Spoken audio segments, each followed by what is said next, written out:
All right, welcome to Varn Blog and Regrettable Century, and maybe the measures taken, although they're not represented today, except in the overlapping character of Jason. He can be Schrodinger's podcast today. Depends on if he's representing Regrettable or measures is going to vary from moment to moment. Yeah. And we're continuing our discussion on Trotskyism, which I think now is going to be almost as long as our No Royal Road series. I am also doing some guest panels to supplement this. For those of you who are wondering, on British Trotskyism, etc. Maybe if I can find a specialist in Latin American Trotskyism. Somebody told me that there's one country right now.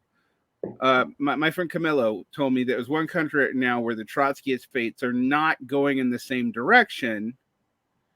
And that is Argentina's Trotskyists are actually getting stronger, which would make them the odd person out.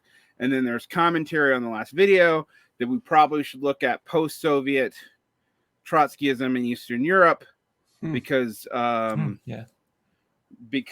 is bigger than you think and has to do with getting around official anti-communism and you know, Stalin's not loved in a lot of those places. We had some contact with post-Soviet trots whenever we were in the ISO. Like I knew several of them like online, and I think that we even had a few of them come to our conferences, if I remember correctly.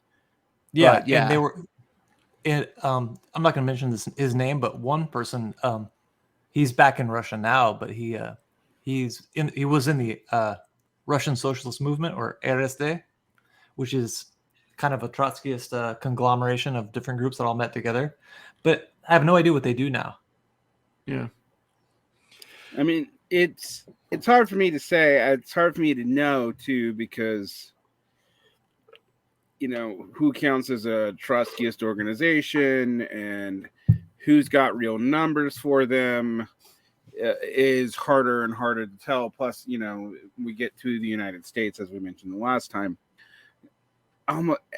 All but 5 parties you can claim have some Trotskyist origin. I mean, you know, it's easier to list the ones that don't than the ones that do. It's like the RCP US, the CPUSA, the American Labor Party, the American Progressive Labor Party, and whatever the Delonis party was, whose name I can't remember, that only ended like a decade ago. Socialist Labor Party. Yeah, Socialist Labor Party. I think they still formally exist, but not really. No, they did. We looked this up on I looked it up on an episode that we did. They dissolved in 2015 or something. Oh, yeah, really? They made it for they were, however, one of the longest standing socialist parties in the world. Yeah. So, yeah, because I think they founded in like 1876 or 1875 even. Because they were a party older than the SPA. Yeah, because whenever the railroad strike happened, they were a party already, even at that time. Yeah, they're ancient.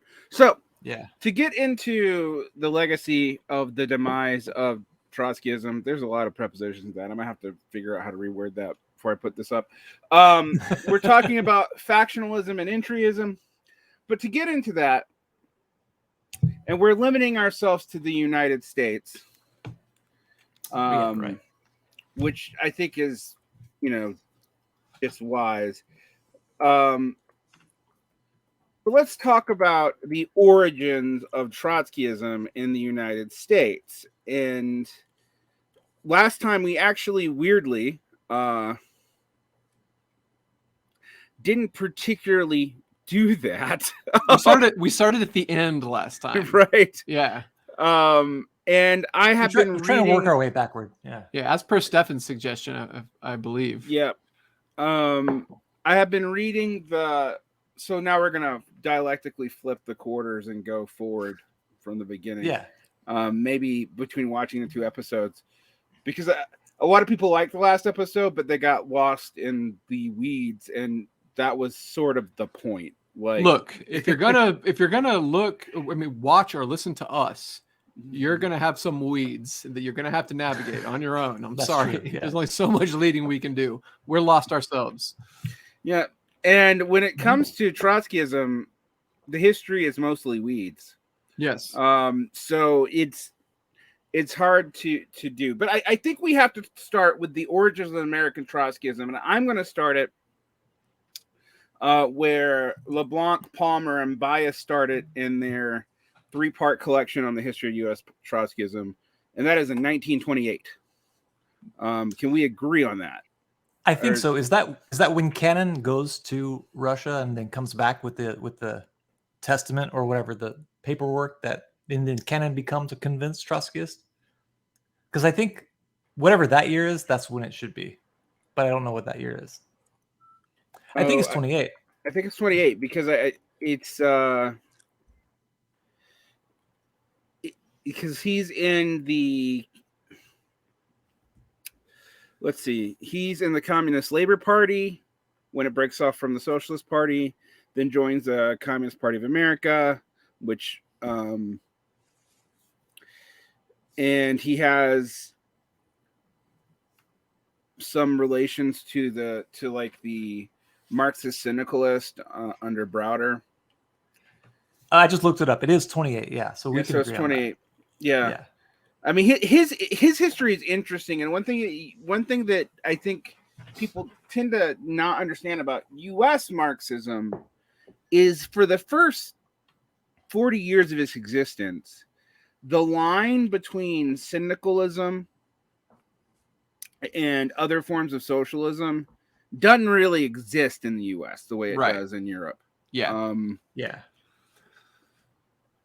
And I think that's kind of important. It's also, I think, interesting because it means the proposed economic policy of fascism isn't really separated either. So what do I mean by that? Well, fascist economic policy, as stated by Mussolini, is national syndicalist, right? Yeah. Like that's what it is. And I think it's important that that all this is a little bit more run together in the U.S. because nobody was afraid of that when Eugene Debs or William C. Foster, either one of them, were running like state, like Marx. Well, Debs wasn't running Marxist-Leninism because it didn't exist yet, but Foster was like Marxist-Leninist syndicalism. So it's an interesting problem, and at first Cannon is tied into that with Earl Browder and all those people. Then he goes to the Soviet Union, and what happens in the Soviet Union that gets him interested in the left opposition, and thus gets him immediately expelled from the Communist Party, because he gets expelled also with two people who are going to keep showing up, Max Chapman and Martin Aburn. So Chapman's also there from the beginning. I only barely know this story. But I think while he was a delegate, some Russian who was a member or was sympathetic to the left opposition just handed him stuff to read, and then he read it and he didn't say anything, and then he took it back to the States with him, and it was like I don't know, it was whatever the not the testament, the manifesto or whatever, just the reason why the left opposition existed. They had some kind of document. Right. But I've never really delved into that story very much. I just accepted it and moved on. I think he read something by Trotsky, Trotsky's critique of like the situation in the Soviet Union at the time, and then then sided with the left opposition. I don't remember what that document was or whatever. Right. It's an interesting problem because, like many Trotskyist groups in other countries, the American Trotskyist left actually tries to, for a long time, stay loyal to the Comintern, even though it was expelled from it, which is something that's hard for people to think. When people think that, they were just splitters, I'm like, no, they tried to stay in. Like, yeah, they tried. They were like, they called themselves an external faction for like for years, like almost a decade. I think for a decade they were the Communist League of America, and yeah. they were like an external faction trying to get back into the Communist Party. Yeah, and this starts the tendency of Trotskyist parties, which, if you actually read the fine print, don't actually think of themselves as parties. So the International Socialist Organization was part of the International Socialist Tendency. The International, the IMT is a tendency. Yeah, we explicitly did not call ourselves a party. We said we were a pre-party formation. You know, and a lot of I never really could make any sense of the difference. Like when I would try to, I was convinced because it was the line or whatever. But whenever I would tell somebody new, every single time they would push back with the same question, which is just like, what is the real difference exactly? And I never had a good answer. The line to me does make some sense that, like, there is no workers' party in America. So one of the things that these organizations initially tried to argue for is the creation of a workers' party or a socialist party for which they can join. I think the contradiction is still, however, in the fact that almost all these groups maintained for their tendency organization the rules of the Bolshevik Party Constitution of 1921. right. So while they wanted to enter as a faction, they also didn't really believe factions could exist, and or at least not within their faction. So you can have sub factions or whatever, which, of course, I think lays the road for what's going to happen starting in the late 20s into the 30s, where we start this splitting tendency, which just accelerates into the 50s, 60s, and 70s. The interesting thing, though, is people tend to think this is somehow unique to Trotskyists, but in the United States, this tendency is predominant across the board after the high point of the CPUSA in the 1940s. Yeah. Especially in the New Left, after the New Left, I mean. It's also present, like, even during the high point of the CPUSA. Like, in addition to the Trotskyist splinters, there's also, like, a right opposition, and it also splits out. Like, there's never not a split. There's a split out of the SP, and there's a split, I think there's a split out of the SLP as well. Like, every group is just constantly splitting. But somehow a lot more by the 60s. Well, I think part of it is that, and this is going to be an interesting critique. During third periodism, these groups are all kind of small. And the Trotsky groups are also tiny. But the Trotskyist groups, in some ways,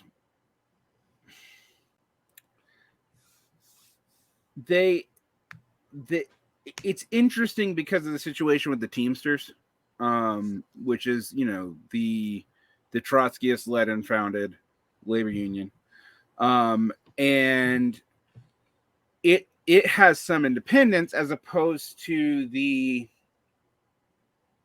TUEL, which is a coalition of unions that subsume themselves into the CIO as soon as third periodism ends, and grow pretty prolifically during third periodism, kind of parallel to the Teamsters, right? But, like, they lose their independent identity more thoroughly than the Trotskyist ones do.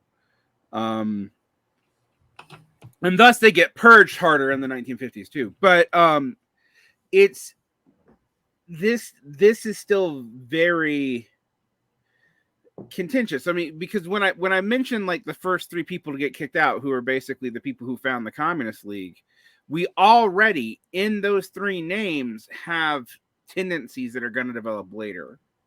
Because you have Martin Aburn, and then who I believe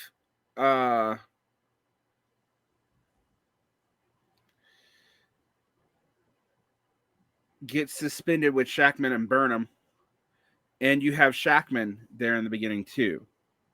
So we already have a roots for a divide in the initial 3 people who are, kicked out together. But they don't stay together very long. I mean, that's one of the things that I was surprised at. Like, you start seeing Trotskyist groups splinter as early as 1938. So you only have 10 years, basically, where everybody's all together. And what happens in 1938? The Hitler-Stalin pact, right? Yep. Molotov-Ribbentrop.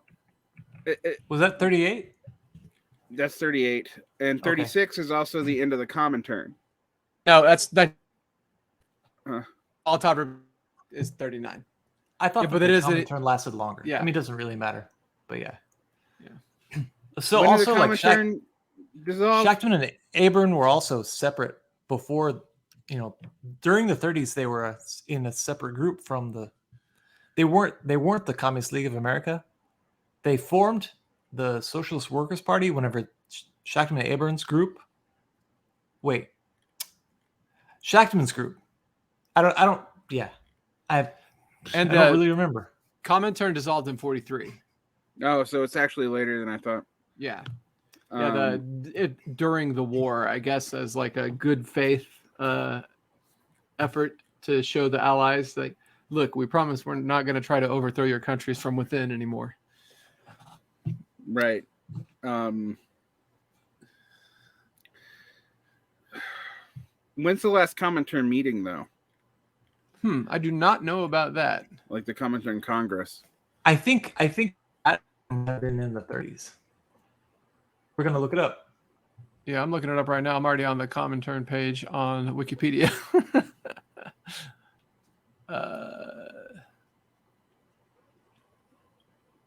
Because I feel like when it was dissolved in 43, it was basically also just sort of a formality at that point. Yeah, that's true, because their 7th World Congress, which was their last World Congress, was 35. Yeah. Okay. So still, for all intents and purposes, you were right. Yeah. So what do we think causes the initial? I mean, there's the stated reason. The stated reason is interpretations of what's going on in the USSR, and they all, bureaucratic collectivism and the foreign worker state. I was reading Draper citing where they get these from Trotsky. Although they admit that Draper admits that the foreign worker state is what Trotsky died supporting, but there's actual writing for both those positions from Trotsky himself. I'm still not sure exactly. Can you guys who are former Trots explain to me what the actual difference is between the foreign worker state and bureaucratic collectivism? So the simple, the difference is this. A deformed worker state just has to be clean. It just has to be cleansed. It's like you're sick and you take an antibiotic, and that's it. So you have like a, hopefully not much of a political revolution, but the social revolution just doesn't have to take place. You just change the leadership and it makes it better. And the bureaucratic collectivism thesis, really that case is that from top to bottom, the revolution has to be all over again. That like a social revolution and a political revolution. And really, I don't think that there's too much of a distinction in reality. But formally, that's the way they present it anyways. Right. The bureaucratic collectivism says that there's a strata in control of the Soviet Union that has made itself into something resembling a new class that needs to be overthrown. And the way that differs from state capitalism is what is, I think, the bureaucratic collectivists don't imply that the state has substituted itself into the role of capitalists, that there's still collectivism going on rather than, the state acting as capitalists, extracting surplus value through, something like the same sort of method of accumulation that happens under capitalism. One of the things we need to be pretty clear on that, though, state capitalism is not originally associated with the left opposition of the Bolshevik Party. It's associated with left communists who were never in the Comintern and with anarchists. Yeah, they were criticizing the Soviet Union like by 1919 as a state capitalist formation. And that's what Otto Strasser calls the Soviet Union, was state capitalist. Yeah, so it's actually interestingly, like I was reading stuff like that comes from the right, it comes from social democrats, it comes from anarchists, it comes from left oppositionists. Trotskyist initial two formations are unique to them. Like, although interestingly, sound a lot like both the justification for the Cultural Revolution in the 1930s under Stalin and which is the removal of bureaucratic elements. Mm-hmm. And the Great Proletarian Revolution in China both have similar like critiques of what is going on. And that's also Strasser's critique as well. It's the same thing. Yeah. It's that bureaucratic caste that's acting as the capitalist class does under capitalism. What are the original theories of state capitalism? I know there's the CLR James and Raya Donevskaya one, and what's the other one? You said there were two. Oh, there's a bunch. Well, I know that, but the original two, the OG two. One's the anarchist one, which implies that since there's markets at all. No, I meant within Marxism. Oh, there's kind of the council communist one, which is that Lenin is a bourgeois thinker, therefore. I mean, I've seen the council communists theories of that, but I was thinking specifically in the Trotskyist movement. So I know that there's the Tony Cliff one, but that doesn't happen until the 50s. Yeah, that one's I always think you have the Marxist humanist one, right? Which initially is Trotskyist, but eventually just completely leaves. Right. This is why Stefan should be here to talk about this because stupid Stefan. I've never heard of this person. Somehow it's someone named Ante Siliga, who's a Croatian, and he was an early left oppositionist, and he left in the 30s because he was a proponent of a theory of state capitalism. Apparently. Oh, interesting. I had never heard of him either. The very first time I heard of it was before this conversation, the very first the earliest iteration of it that I took seriously at all comes from the Johnson Forest tendency, which is CLR James and Raya Donevskaya. Yeah. So Marxist, and that's in the 50s. Yeah, that's in the 50s as well. Yeah. Well, the Tony Cliff one is after the Johnson Forest one, and it is infinitely less sophisticated. The Tony Cliff one I think is really weak. It's very weak. I never agreed with it, even when I was in the ISO. I just kind of kept my mouth shut about it. So the Shachtmanites, do they become state capitalists? Critikers no, not ever. They always have bureaucratic collectivism. Always, yeah.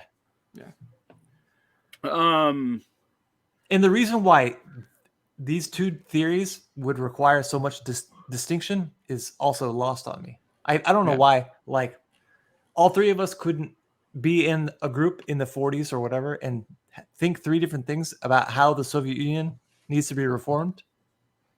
Yeah, it's definitely worth splitting over, especially when you've got like a group of 20 people. Yeah. It's an interesting problem, okay? Because we've already stated two tendencies, ironically, from the beginning, without realizing that we did it. One, Trotskyist parties don't view themselves as parties. Yes. In most cases. Now, that's not true when you get to the Socialist Workers' Party, right? That's when they just decide we're going to embrace the party. But in general, most Trotskyist thinkers see themselves as running a tendency to re-enter into either the Comintern or a Labor Party. And in the United States, that Labor Party is also something they have to invent. Yeah. So The campaign for the Mass Party of Labor so that we can like be Entryists into the Mass Party of Labor. Right. Which I used to mock the IMT for. Like, okay, you literally want us to invent a party so you can enter it. Yep. But apparently it's a long-standing tendency in Trotskyism going back to their original position on the Comintern. We're going into the French turn, right? Right. That's what I always thought it was. Yeah. Yeah. So it's 36. Yeah. Mm-hmm. Yeah. So it's funny that we used to kind of mock the IMT for that when we were in the ISO, but in the ISO, all we were doing is tailing Democrat-led social movements. So it's like we have any fucking room to criticize at all. Right. But that's the irony of all this, right? Like, yeah. Like today, the PSL or the WWP will criticize both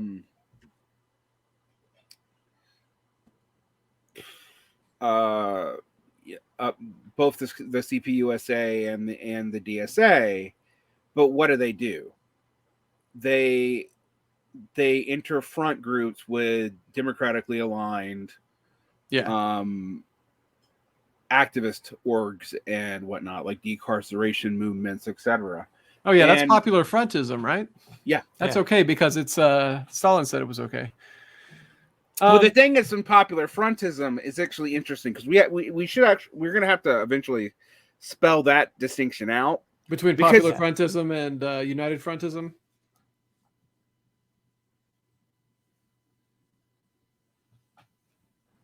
I think Varn has been frozen. Yes. We've all been frozen. Can you hear me now? Yeah. You're back. Between popular frontism and united frontism. Yeah. And the two forms of united frontism, there's a couple forms of united frontism. One of the also a couple forms of popular frontism. Right. Well, the thing is also popular frontism in America can't look like it does in Europe because America's not a parliamentary system. Yeah, and it also requires, like, popular frontism requires an independent organization that cooperates with and actually takes the lead in struggles of whatever anti-fascism is what it was originally meant to be. But like, how the fuck do you do that with the Democratic Party in the United States when your fucking sect has like 147 people in it? You don't. You just can't. You can't. Which is why the heroic period this is why the irony exists between Europe and the US. Third periodism is a disaster for European socialists and communists. Yeah, absolutely. In the US, however, because the various communist parties do not tolerate jingoistic socialism, one of the few good things that come out of the conditions of entering the Comintern, it means that when they're also holding third periodism, since there's no social democratic party of any size for us to like beef with and call social fascist, it means that communists organize independently, and that's really when the strength of this grows. The other thing that I was about to imply that ends in 36 is third periodism. And that's when you have a pivot towards the Popular Front. Now, Trotskyists are already out by this time. They've already done their stuff with the Teamsters. We're already at that point. But I think one of the reasons there might have been enough people in the Trotskyist movement in America to split and grow at all was that a whole lot of contradictions emerged as soon as the Popular Front was tried to be instituted in the United States.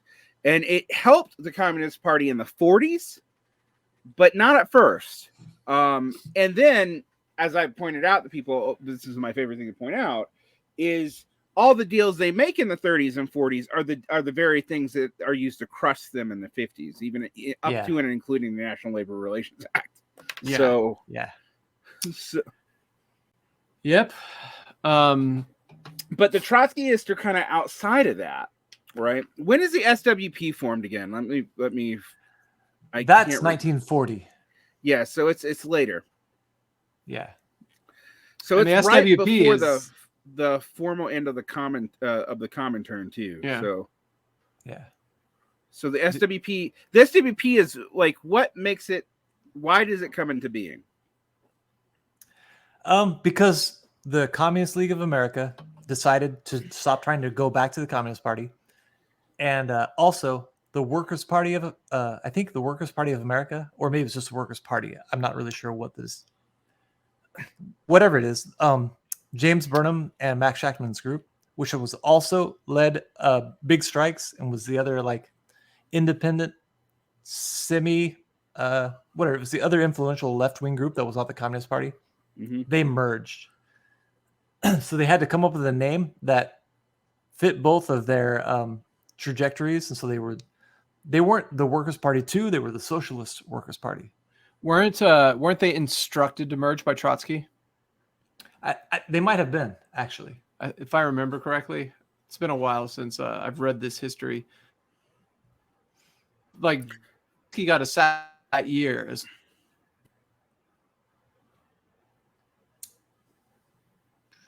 Can you repeat yourself? And that was the Yeah. year that Trotsky got assassinated, right? 1940? Right. Yeah. Yeah. Trotsky gets assassinated Yeah. in 1940.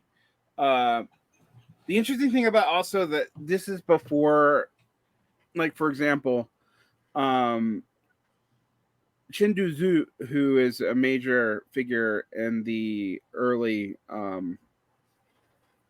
Communist Party of China, who opposes the proletarian nacist thesis, becomes more and more involved in the left opposition, and there are left opposition movements in Vietnam and in a lot of Asia, which is something that's like kind of forgotten now.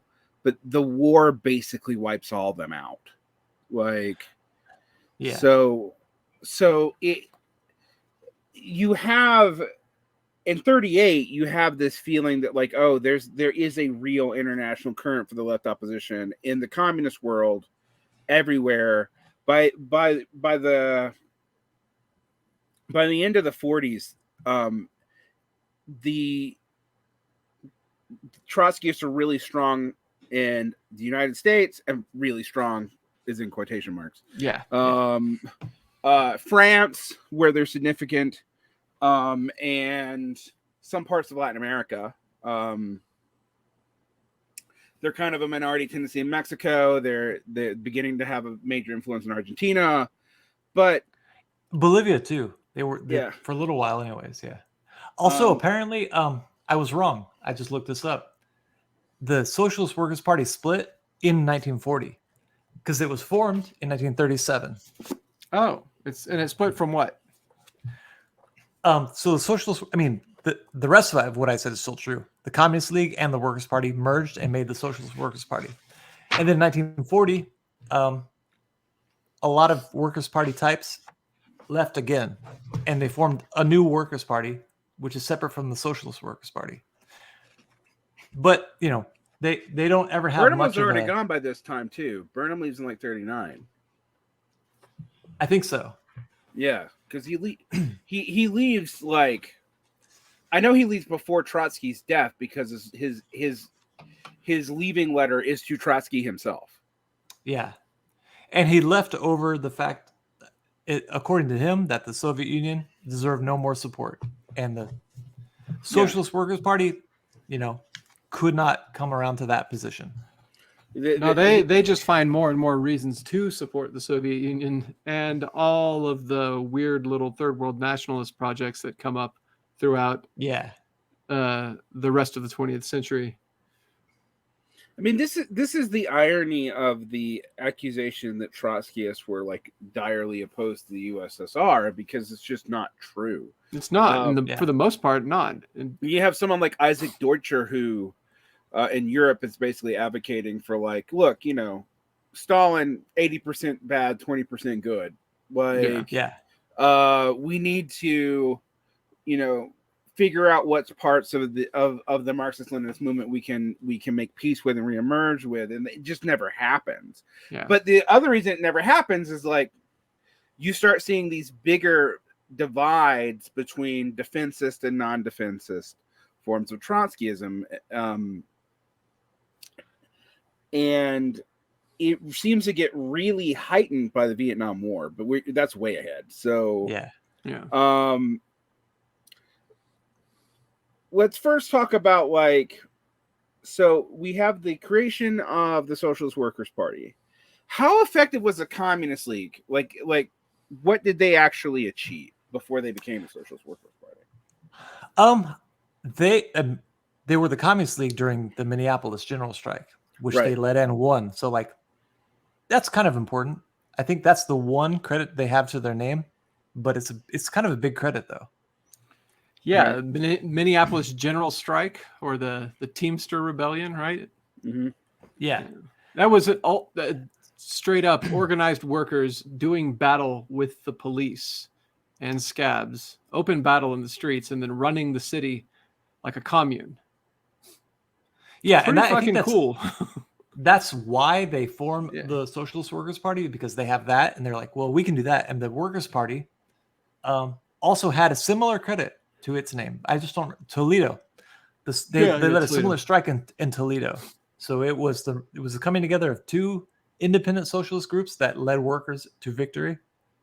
And the assumption, of course, would be that you merge those, and then the Communist Party is going to be replaced. The Communist Party also did that though in San Francisco. So the Communist Party also did all the good work, civil rights work in the country before the 1950s. Right. Yeah. That's why it's so hard to in the United States. This is a harder thing to really deal with, because the Communist Party USA and the Communist Party of America were part of the Comintern, and they definitely answered to the Comintern. But they were so far removed from events in Europe and Asia that they kind of, as long as they maintained the lines they were supposed to maintain, pretty much were organizing on their own. Yeah, they weren't getting killed by fascists as a result of the direction of the Comintern. Mm-hmm. Right. So they adopted positions that were similar to positions that were held elsewhere, but the stakes were very low. Yeah. Right. Very low stakes because nothing was going to happen. It's we're going to call Social Democrats social fascist. There are no Social Democrats in America. Yeah, there was the very small group that left the Socialist Party called the Social Democratic Federation. Right. But then they went back into the Socialist Party. So I don't even know how long they existed. A couple of years, maybe. I mean, you could say the end of communist socialist electoralism with people like Victor Berger is damaged by this. But even that, Berger's wife was a member of the CPUSA, so it's not clear to me that it had any effect. And there's been a lot of research indicating that yes, William Z. Foster and stuff took lines that were dictated to them, but it didn't have a lot of effect on day-to-day organizing policy in the same way that it did in Europe. And there was communists in the United States were facing violence, but it was violence from other parastate factors. It was it's like fighting with the Klan and shit. It's not right. And if you're a Trotskyist, it was violence directed at you by the communists. Right. There was some real violence. All throughout, from the time of the left opposition all the way up until the fall of the Soviet Union. I remember hearing stories of old Trots who joined the ISO of getting the shit beat out of them by showing up to picket lines to support the workers by workers who were in the Communist Party, even in the 70s and 80s. But the Communist Party did something that got them that kind of put them at a disadvantage. One of the reasons I was always fascinated by this is why is it that Trotskyism did so much better in American academia than Marxist-Leninism?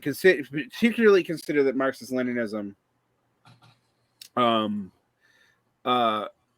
had a stronger base after the 1940s. It was huge. The only thing larger than the Communist Party in 1947 is the Socialist Party in 1918, right? You got to go pretty far back, and yet by the end of the New Left, the Communist Party, which is, I think people forget, only a generation If even the whole generation. It's not even a whole generation. Yeah. The Communist Party had dropped from like 60,000 to like 5,000. So we have to ask ourselves a couple of questions. Like, so what was going on there? One of the things I discovered is one of the interesting results of the Popular Front and the abandonment of third periodism is Marxist-Leninists, like academics and stuff, were under explicit orders to just not engage with Trotskyists at all. Yeah. Like there might be street fights, but the actual theoretical leaders weren't supposed to debate each other, which is a position I often sometimes take towards people I don't like, but I think actually ended up helping Trotskyists because they could articulate their criticisms in academia and nobody could respond. Yeah, yes. It would go unchallenged. They had the trump card of being able to say, look, we don't like what's going on in the Soviet Union either. Whereas MLs could not do that. So you always have, especially in the third camp Trotskyists, who we would always say like, oh yeah, the Soviet Union, that's not socialist. That's not what we mean by socialist. That is state capitalism, So, I mean, like, there's always that disavowal of official communism that exists within Trotskyism that makes it more palatable to, like, academia. What's interesting is Maoism, I think, partly emerges from this too, because while it's anti-revisionist and still pro-Stalin, it also has a critique of the Soviet Union. Yeah. There are people, even within official Maoism, not just within the left opposition who gets kicked out with like Chinduzu, but like there are soft critiques of Stalin from Mao himself and Liu Shaoqi. Right. And 70% good, 30% bad. That's what Mao said. Yeah. And like they also talk about like Stalin, like they don't defend the purges. Yeah. Like not Stalin's purges. Right, they defend other purges, but not. Well, that depends on who you're talking about. I guess maybe in the Chinese Communist Party, but like American Chinese or American Maoists, like Frizzo, like they do later. Yeah, you're jumping up to when. I'm skipping a lot of steps. Yeah, you're like to say you are jumping up to like the 90s when you deal with degenerated Maoists who, because one of the interesting things that happens, and I don't think people realize this, but the CPUSA, by the time it's 5,000 people, and it's no longer associated with the civil rights movement, right? Because you have some really big defectors. Like, instead of, you have the generation of like Paul Robeson and W.E.B. Du Bois and whatever, and they take some interesting opinions. Like, I was surprised how long the Comintern maintained a defense of the Japanese Empire. They don't drop it till like 1941. Really? Huh. Yeah. Even while supporting Chiang Kai-shek to right, even after the anti-Comintern pact. Yeah. It's not uncomplicated, but they don't they're not down like it's irredeemable until 1941. Well, Stalin is incredibly shady. Pragmatic, right? He's trying to keep the Japanese off his ass because he's thinking about Hitler. But the entire time he's like thoroughly infiltrated their country with spies, and he's funding Chiang Kai-shek to fight against the Japanese. Right. And yeah. But in America, it means that, like, the leadership, for example, if you go back and read E.B. Du Bois' position on Japan, it's actually we don't talk about it anymore. W.B. Du Bois has got some weird ideas, but before he was a communist, about Germany as well, about like Kaiserlich socialism. Like, well, basically, I mean, he would be the only person praising Bismarck. social reforms. CLR James was a big Spengler fan before he became before he became a Marxist. So like that's not even unheard of. Yeah. What is interesting about all this to me,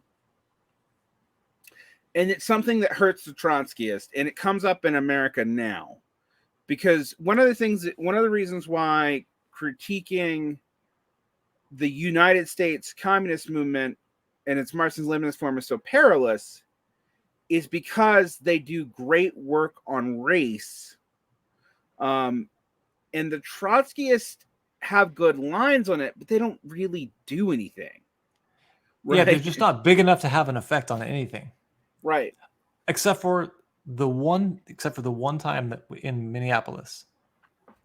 But that concentration is not possible elsewhere. Right. So one thing I've never really understood, like by the time you have the foundation of the Fourth International, which, God, when is that? It's like the late 40s, right? No. I think that's also 38, but I'm gonna look. Yeah, I think the first one's 38. Yeah. Yeah, it is. Yeah. So again, that's after there's no more Comintern Congress, but before the Comintern is officially dissolved. So in the height of the Fourth International and Trotsky's alive, there are left oppositionists from all kinds of parts of the world. By the time you get to the 50s, like I said, it survived in France, it survived in the United States, it survived in Latin America. There's some of it in other parts of in Britain. It's all over Britain, but it's not. It's not really like there's no Chinese left opposition, right? And that's the one thing that the Maoists do not broach. Like they even to this day, Chen Duji is almost removed from the history of the Chinese Communist Party, even though he's one of the founders. So it's a mess. And in the United States, it seems like it's a big movement, but it's not a mass movement. And there is a mass communist movement. Mm-hmm. Yeah. Yes, it's only 60,000. But again, you're not going to have anything that size till the SDS, and the SDS doesn't have an official ideology. The Communist Party was the last significant force on the left. Well, of any kind. Yeah. Even the size of the Communist Party, the 60,000 members, is not indicative of its reach either. Right, because it was incredibly influential in the labor movement, and had TUL and the CIO, and had an incredibly large number of front groups and fellow travelers that weren't party members but were still aligned with the Communist Party. Right. Yeah, and I think by the time the Second World War breaks out, there were 1 million former Communist Party members, which is to say, people who could not hold up their end of some or another obligation, but they weren't former left-wingers. They were just former members of the party. So they were still active in some other way, which that actually makes the Communist Party and its extent and its reach quite enormous.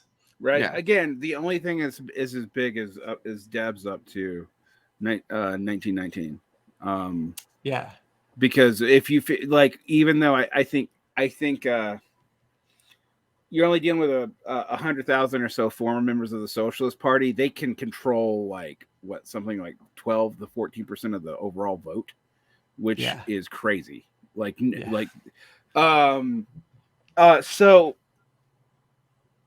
the 20th century is a period, particularly after the war, a period of socialist decline. And what makes this so funny,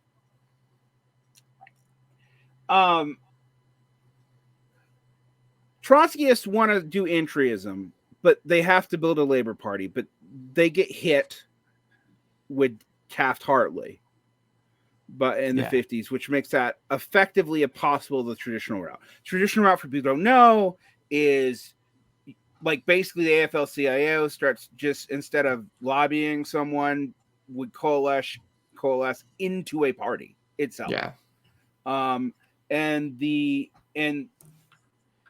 And Taft-Hartley is designed, I mean, I don't think they ever stated this anywhere, but it seems pretty clearly designed to make sure that never happens. Right. Also, furthermore, the Popular Front with the Democratic Party means that the Communist Party, while it does have its own party, can't encourage the formation of a mass labor party. Right. In fact, they specifically oppose it when one was, I guess the Socialist Party and I don't remember who else approached the Communist Party to form a labor party in the 30s. Yeah. It was the formation of the Farmer Labor Party, and the communists stayed outside of it. Yeah. Right. Even though they could have supported it. One of those another world historic mistakes caused by fetishizing the fucking Soviet model. They could have supported it even as Popular Frontists, but just, You mean social fascism? You can't support social fascism. No, but in 38, they dropped that, though. I know. I mean, that's enough to give anybody who's paying attention to this sort of shit at the time whiplash, right? Yeah. I mean, so that's the two things that cause the other thing that hurt the communists. They repair from it, but they lose a ton of members. So we do need to talk about this. A lot of the enemies in that million that you mentioned on the former Communist Party come at one time. Yeah. And that is the Molotov-Ribbentrop pact. Yes. That actually, like, I think 10,000 Communist Party members leave at once. And that benefits the Trotskyists by greatly. Like, they get a whole lot of people who are like, oh, well, these left oppositionists have a point if you're making fucking deals with Nazis. Yeah. That's also when the SWP grows, and also when they get most of their black and their Jewish members, because those are all former members of the Communist Party that left for the same reason.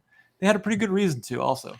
Yeah, I mean, like, part of the Molotov-Ribbentrop pact that people don't really talk about. I mean, because I always hear MLs saying, like, look, this is just Stalin trying to buy time, right? Mm-hmm. Was returning communists who fled Germany for sanctuary in the Soviet Union to the Gestapo to be killed and tortured. Yeah. Well, also they divided Poland in half, and they came to the middle, and they shook hands. There's all these photos of like the Wehrmacht and the Red Army like having cigarettes together and stuff, and like that's more than just buying time, Photos of the streets of Berlin with interspersed Soviet and swastika flags. Yeah. They also make arms deals. It should be a lot harder to defend than it is. The arms deals go all the way back to like the Weimar period. Yeah, I know they just continued them. They actually continue them all the way up until there are trains entering the Germany from the Soviet Union with raw materials and whatever else on the day that Operation Barbarossa kicks off. So one of the things that one of my unpopular things when people are like the Soviet Union won the war, and I'm like, yes, absolutely true. They're also maybe a part of why it happened in the first place. Yeah. So it's I mean, a big part of all of this is Mikhail Tukhachevsky's deep operations. What's the term? Doctrine for warfare is kind of the Blitzkrieg, and so like the Red Army taught the Germans how to use it, and then they got rid of all the people in the Red Army that were like familiar enough with it to defend against it. It's more like the Reichswehr and the Red Army developed combined arms warfare tactics together. Because I mean, there's a lot of impetus of the Reichswehr developing Blitzkrieg on their own. But it's more like that. Doctrines that were being developed in tandem were lost by the Soviets with the the purging of the officer corps, but not in Germany. Right. So, and that's why they almost lost the Second World War, like right away. I mean, the other thing is like Stalin was not prepared for Stalingrad. Everything I've ever read. I mean, whether or not you think Stalin is a good war leader after the war actually begins, and this has become highly debated even amongst non-Marxist Leninists. And I am of two minds about it. There's times where he seems to have some really brilliant generals, and we talked about this before. And there's times where like, why the hell did you do that? Well, I mean, if you the World War II historians don't think Stalin is a brilliant general. They think Stalin has the presence of mind enough to defer to his generals after catastrophes strike the Soviet Union, whereas Hitler never does, right? So like Stalin lets the professionals take over at some point. Hitler never does that. He just gets more and more involved. Compared to Hitler, Stalin was a good general or a good wartime leader. Also compared to Churchill. Well, Churchill was a fucking moron. He's like all the Churchill worship just baffles me. I'm like, you don't know anything about the war if you think Churchill was doing anything good. All he does, he like stumbles from like catastrophe to catastrophe. Like there are a few bright spots, Dunkirk being one of them. But like everything else that happens, positive that happens because the British do something is because of German ineptitude or lack of resources, not because of like British military brilliance. Right. Like fucking El Alamein. That has way more to do with the Germans not having enough fucking supplies and materials to be able to prosecute that fucking campaign. Prosecute that campaign, not persecute. Now we're talking about this. We're talking about European feeders. Let's go back to the America and talk about Trotskyism. One of the things I'm really good at derailing us into talking about World War II for a long time. Yeah.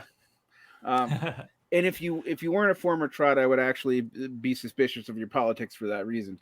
Because usually people who are really into World War II are like, well, dude, I'm middle-aged. I'm middle-aged now. You know, I mean, that's that's one of the things you have to do is get really into World War. No, I was always really into World War II. In fact, it's what led me to become a historian. But then I switched what I was focusing on.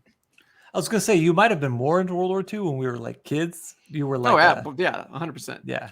So one of the things that Trotskyists get accused of is being fifth colonists and fascist sympathizers, and one of the complications of this is like their stances on the Popular Front during the war. Yeah. What are the official stances in regards to the war held up by the time you get to the SWP? It's fucking suicidal ones is what they are.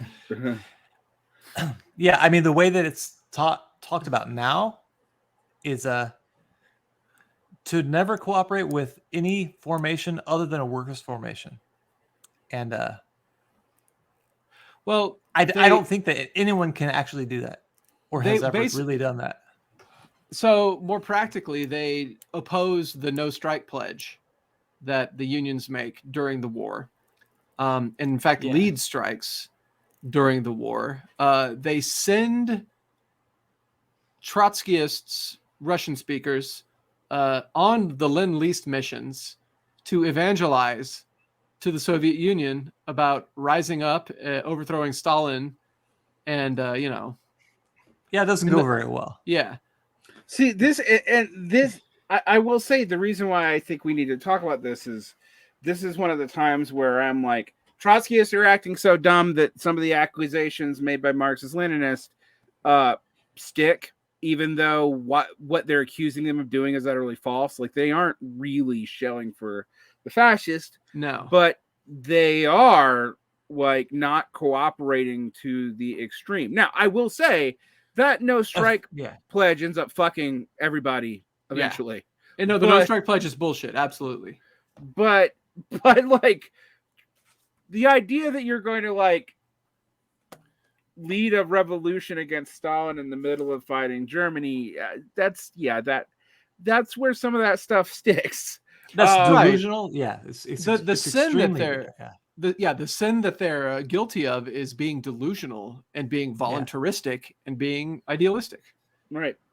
I mean, effectively, what they're doing is out third perioding the third periodist. Yeah, like the Trotskyists are fucking good at that.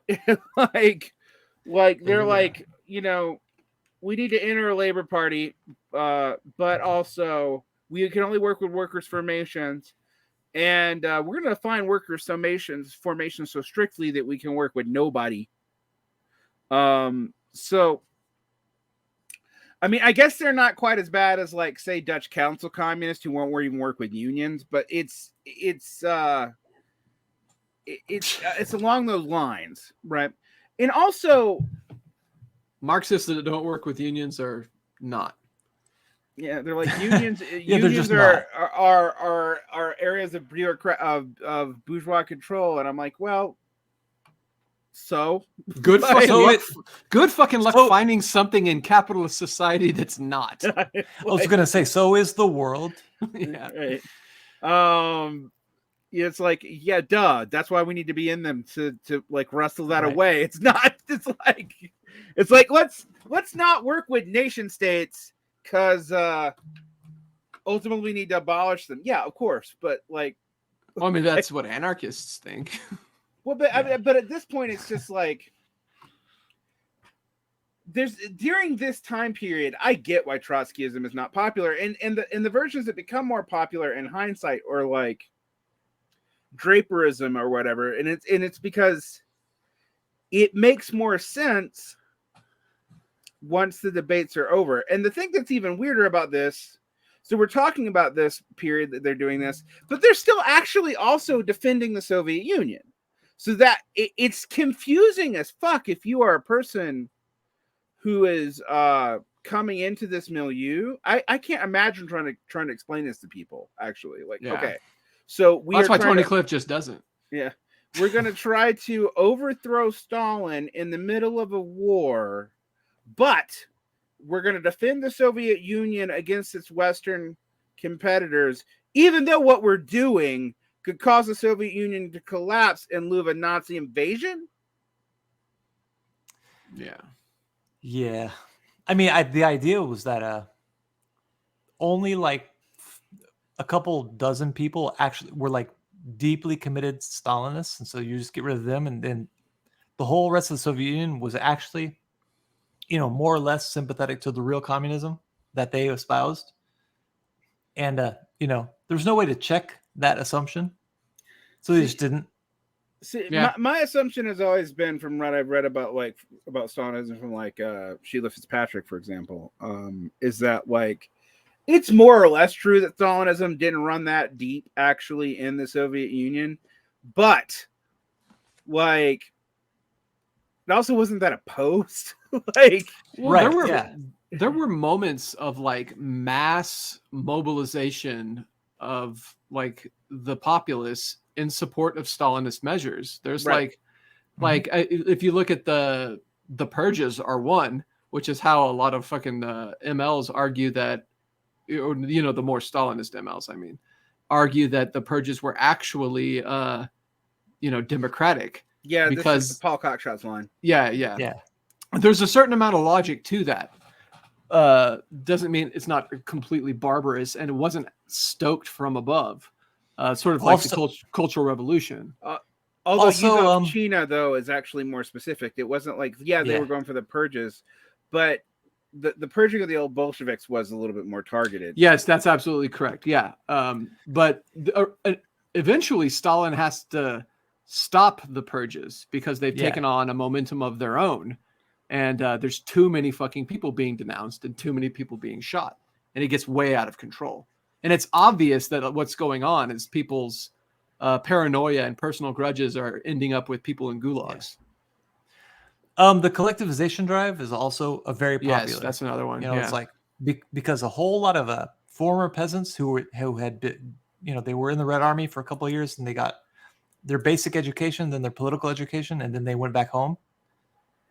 And so, like, you're talking about, like, I don't know, all over the entire Soviet Union, there were former Red Army soldiers who were committed communists, and they were the ones that talked about collectivization, and it was popular. It was the fact that it was popular is second to whether or not it was a good idea, but still, yeah. Or whether or not it was carried out with anything resembling like a human touch.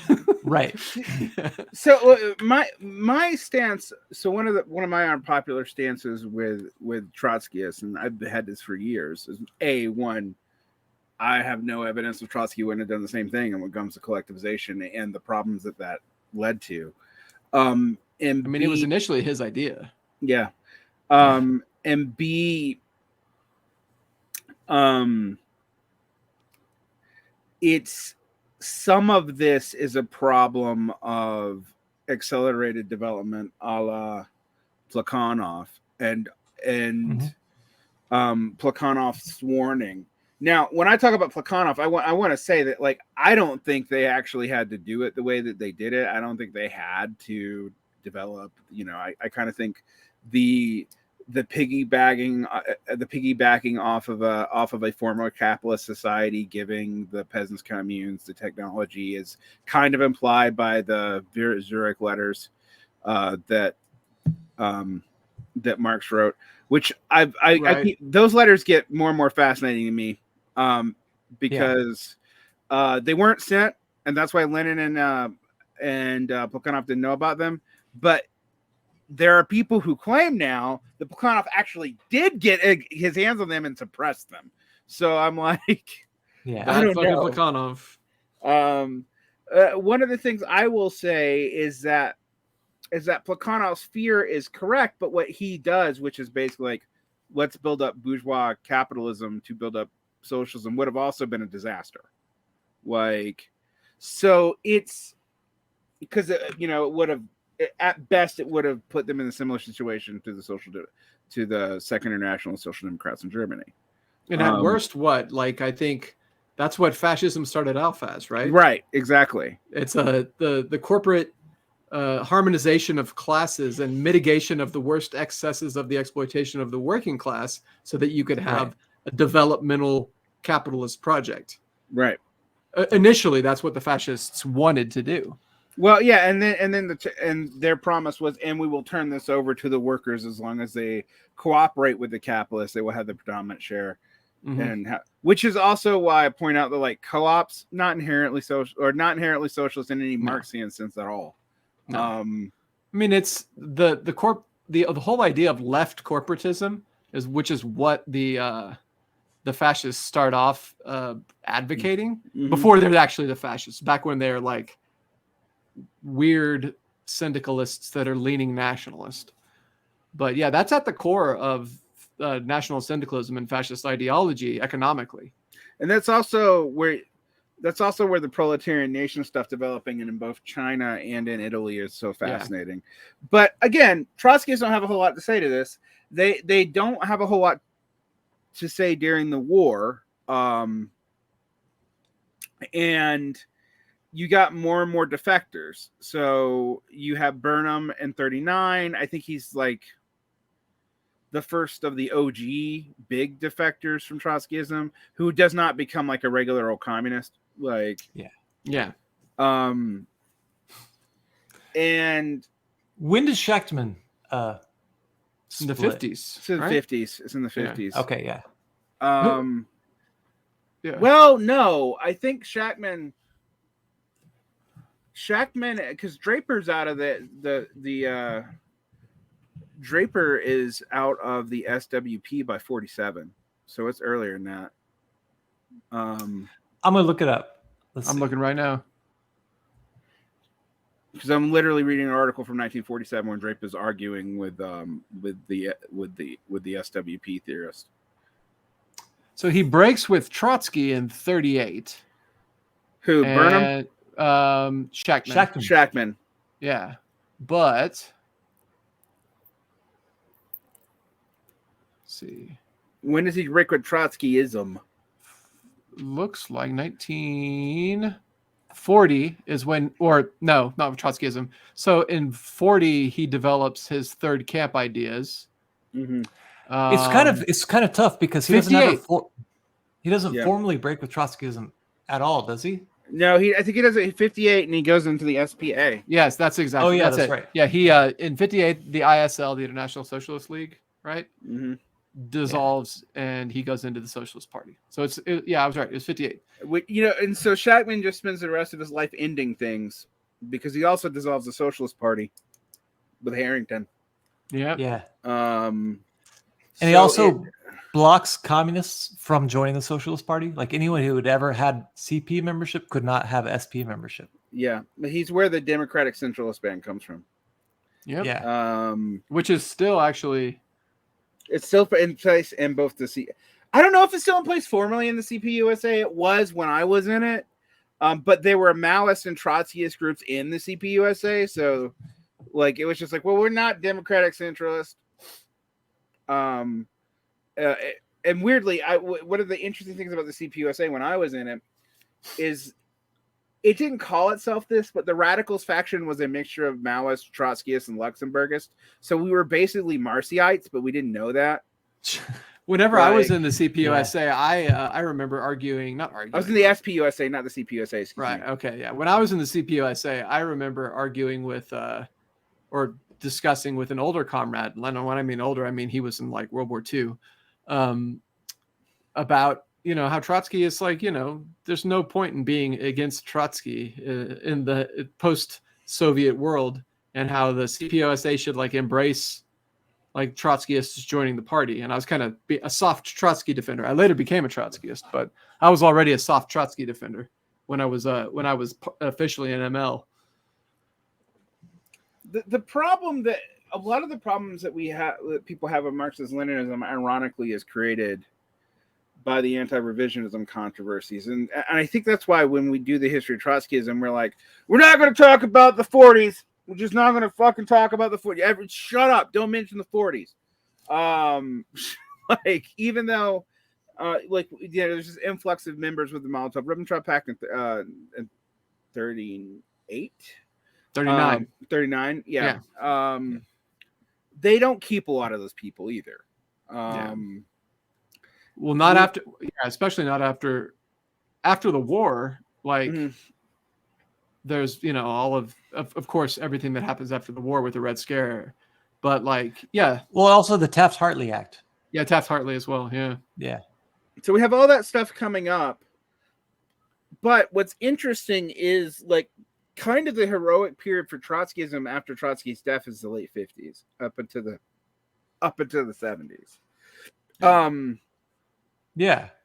But that heroic period's also overlapped with like hyper fragmentation, because while there's like 3 or 4 splits in the US group during the 30s and 40s, we've already mentioned some of them, and some people like Shachtman's one of these people, like I can't even figure out who's in what, because he develops I was like, he's a bureaucratic collectivist, but he also develops third campism, which is why they end up aligned with the Cliffites in Britain, even though they don't share the same theory of what the Soviet Union was. Yeah. That in some ways it's you have to kind of respect that, because like it turns out that it doesn't really matter, and he at least didn't act like it mattered that much. A lot of old Shachtmanites in the US joined the International Socialists that became the International Socialist Organization. Right. In fact, we knew a couple of them when we were in the ISO. Yeah. Old Shachtmanites that were still Shachtmanites. I can even think of one person who even today is still a Shachtmanite. Yeah. Yeah. Now, Solidarity. That was... I'm trying to remember. 86, I think. Yeah. Whenever that was later. formed. Yeah, way later. That's way later. I'm just trying to remember, because they're also out of this. But... Yeah, that's right. They have their roots can be traced back to this period right now. So they leave the SWP though, right? Well, we can talk about that whenever we get to that. Yeah. So one of the things that holds Trotskyism together, though, is we have these key figures. Now, we've been talking about outlier figures like Shachtman, Aburn, Draper, of which is left Shachtmanism. But let's talk about the man, the myth, James Cannon, because one of the things that I think we have to deal with is James Cannon's personality probably held some of those faction divides off. because they really get bad after he dies. I mean, like if you were going to have like an origin, like a single figure play that much of a role, you could do a lot worse than Cannon. Like Cannon was a wobbly in the IWW, then he was in the Socialist Party during Debs. Then he was a leader of the Communist Party. He was a delegate to the Comintern. Yeah, he was delegate to the Comintern, friend of William Z. Foster. Yeah, like Cannon represents Trotskyism at its best. Yeah, and he actually met with Trotsky as well. Yeah. Now he's still alive during the 50s and 60s. He doesn't die in 1974, but he becomes less and less of a like glue figure as this goes on. Why do you think that happens? He's retired. He's like sort of told even to like not try to influence the party so much, and I guess he accepts the discipline. So he lives in I think he lives in LA or somewhere near LA, and he just lives out his retirement. What was the reason? He told to retire in 1953. Yeah. What was the reason that he was like forced to retire? I think it's because he was old. Yeah. Born in 1890, so yeah. But he's replaced by Farrell Dobbs, who is still a pretty good leader. Yeah. It's not until the guy after Farrell Dobbs. It's whatever his name is. Is it Jack Barnes? Jack Barnes. Jack Barnes and Mary Alice Waters? Yeah. Yes, it's Jack Barnes and instead of Peter Camejo. And that's really what happens to Trotskyism. Like, yeah, there's just no turning back from that decision. So Peter Camejo is an interesting figure later on. I mean, he's a key founder of the Green Party. He was also one of these big, like, let's reach out to the left-wing Maoists and like get them back in and form like Marcy. Marcy's one of the first. So let's talk about the splitters. So we have Cannon holding the whole period together, and he's an inspirational figure, but he's an inspirational figure in charge of things during the period that we don't want to talk about. Right, yeah. So he's basically holding them together as a personality during the 40s, but it's also that's the time. I mean, one of the things I used to ask people, like, Cannon's great, but when you ask about his leadership in Trotskyism, it's like, of the SWP, it's like he himself is fine, but that's not a fine period for Trotskyists in the United States. It's just not a good period for them. And I think if you hadn't had a leader like Cannon, they would have ceased to exist. Yeah, probably they would have ceased to exist. Yeah, you'd have had a bunch of Shackmans and Burnhams. Like they probably would have ceased to exist by the late 40s. Whenever what's his name, Henry Wallace, whenever he runs for president on a Progressive Party ticket. Right. That's also around the same time that Sam Marcy founds what eventually becomes the Workers' World Party. Is that right? Yeah. Yeah. Oh, damn. I didn't know that Cannon actually went to prison for opposing the Second World War. Yeah. And Shachtman took his place for a while. Cannon was in prison. Yeah. Interesting. I didn't know that. Although I always like opposing the Second World War, not as smart as opposing the first one.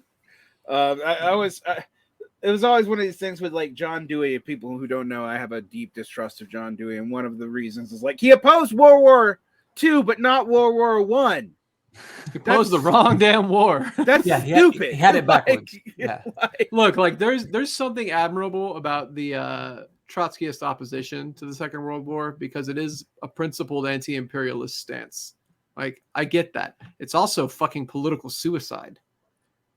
In a way that, it's a principled anti-imperialist stance and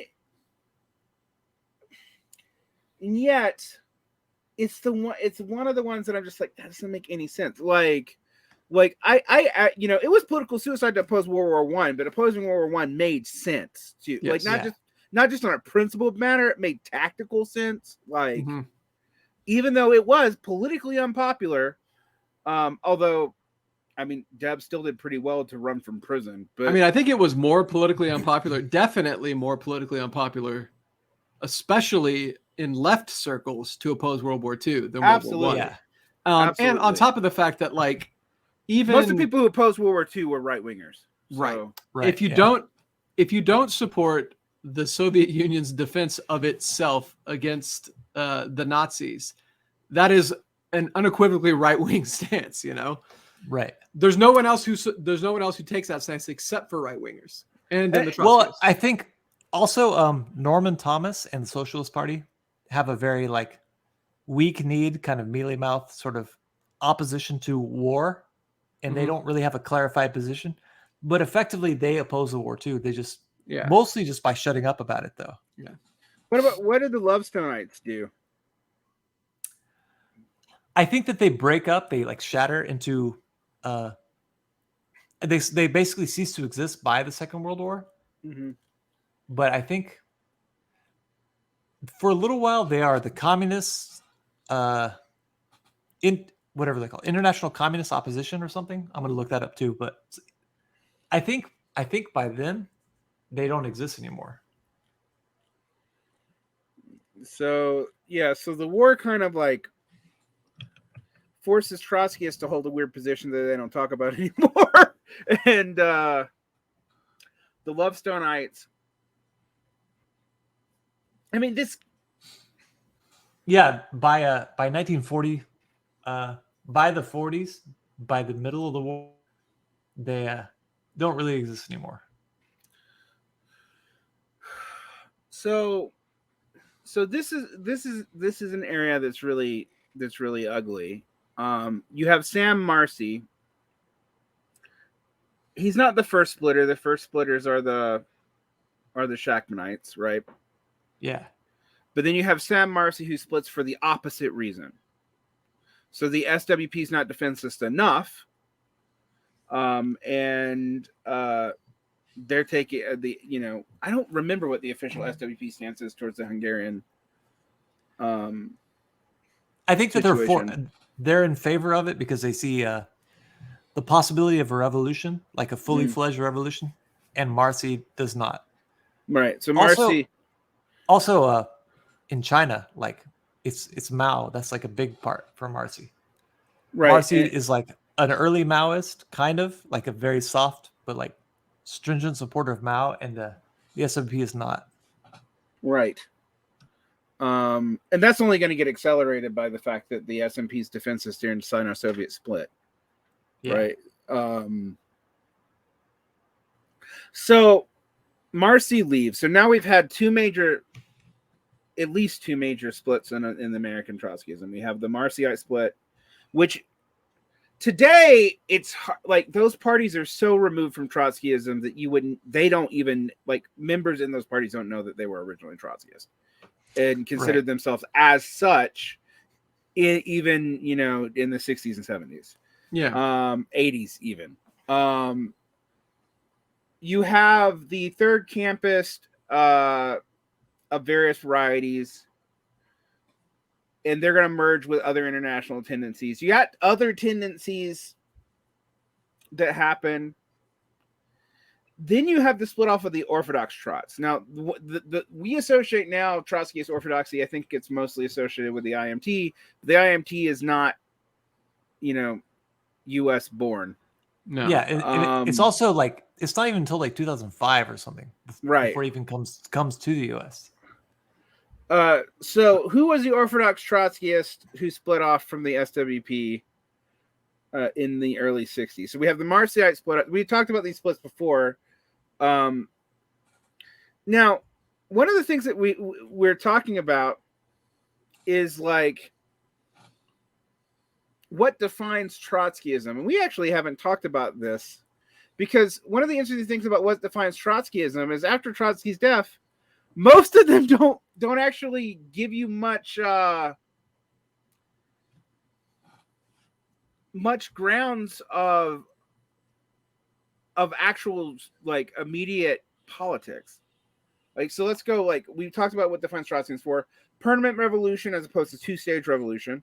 Mm-hmm. Yeah. political revolution in the Soviet Union. That's pretty much it, actually. Social revolution in advanced capitalist countries. Which again, I've actually never been able to reconcile that with the fact that they're not supposed to have a two-stage theory of revolution, but that seems like a two-stage theory of revolution to me. Support for proletarian internationalism, although theoretically every communist does that. Yeah, I guess what that actually means though is maintaining a common turn. Yeah, right. They're also pretty skeptical of any peasant-based movement. Yeah, for a while. Well, extremely. Like basically, they just call anything involving peasants reactionary, which means they also have to ignore Lenin's own writings on the dictatorship of the worker and peasant, because that doesn't come from Stalin and or Bukharin. Permanent revolution, right? Well, they have, so the SWP has a line that's the workers and farmers government, because their line for the U.S. until the 60s, I think, is but for farmers to play the role in the American Revolution that peasants played in the Russian Revolution. But outside the U.S., all peasant movements are, they're very, very skeptical of. Yeah, so that's part of why. Sorry, go ahead. I was going to say, isn't that part of why Marcy leaves? That was not his only disagreement with the SWP, because he was a big supporter of Mao, and then the Hungarian Revolution was his last straw. Right. Yeah. So he had split with them already on Mao, and then there was another split in the 50s over Cuba, and I don't remember who it was. Well, I thought the SWP is they don't take their pro-Cuba line till later, right? That's well, they have like a Cuban defensist kind of line always, right? But there is a split as like from someone who sees, I don't remember the guy's name, but he says that like actually Cuba isn't a degenerated worker state. Cuba is a worker state, and he basically splits with them off that minor distinction. Is it Joseph Hansen? Yeah, that might be it. Yeah, the Sparts and also the Freedom Socialist Party both come out of the SWP, but in the 60s. Yeah, they're all 60s. Yeah, so Joseph Hansen leaves, but let me get back to like why we need to talk about this with the Spart. Like the thing, one of the things that's so funny about this is the things that are supposed to be endemic and definitional to Trotskyism are not in general what drives these splits. Right. And I'm not sure that these I don't think that Hansen leaves, actually. Oh, really? Yeah, he just becomes a faction. So one, permanent revolution is confusing. It is confusing even to me. Like, so what are the ideas of the permanent revolution? One is you have to have a capitalist revolution first. You have to have a bourgeois revolution. There's no like quick transition stuff. The bourgeoisie is considered passive as soon as the revolution happens. So one of the things that you see in Marxist-Leninism that Trotskyists will never take up is defending a national or non-comprador bourgeoisie. Because they see the bourgeoisie as passive immediately after their own revolution. They don't have a function anymore. And officially, the permanent revolution means that even the bourgeois revolution, the bourgeoisie barely plays a role. Right. Like the Workers' Party can lead the bourgeois revolution and then skip over the stage of bourgeois development. Just keep going. Yeah. Yeah. Yeah, that's awfully convenient for them. And it makes sense in Russia in 1917, and not at all otherwise, and not at all any other place at all. Yeah. And to be fair, like Trotsky, when he was alive, he didn't ever talk about it in any other context except for Russia, and also only in 1917. Right. You have the key role of the proletariat, which same thing. But that's also their distrust of the peasantry. Right. Yeah. And this is why they can't join with Lovestonites or Bacarianites or the other forms of right opposition, because the right opposition is like, well, the peasantry is proletarianized, and we have to include them in the revolution. Right. Yeah. Then you have international revolution. This is the big thing. I just always point out to people that like nobody, including Baccarin, actually really truly believed in socialism in one country. Yeah. Like nobody actually believed that. That was just we have to do this now until the other powers develop and then we can join up with them. No one ever thought that like Russia could be a socialist country in a capitalist world in perpetuity. Nobody. Yeah. Stalin never said that. Like, yeah. That's actually like a Russian national Bolshevik thing or something.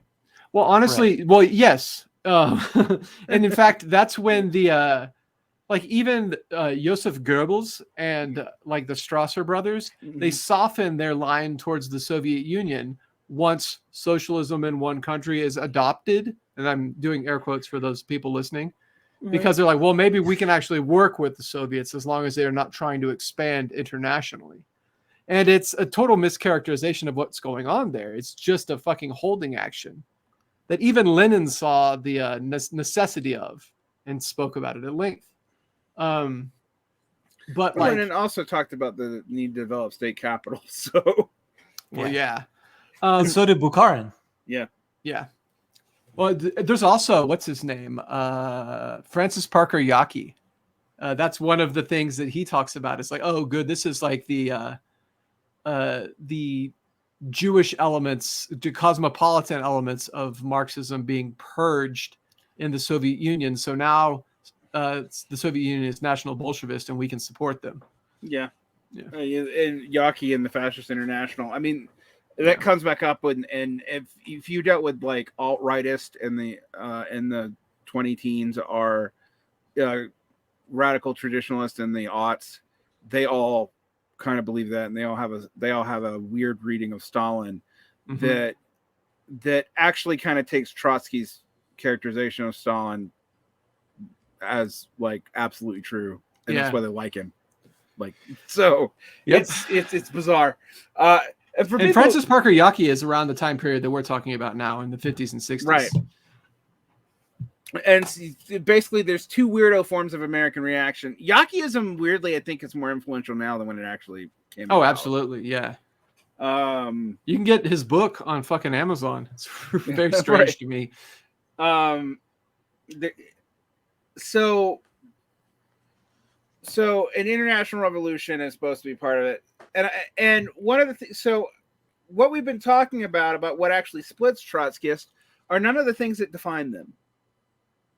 Right. And that's kind of, that to me is very, very interesting.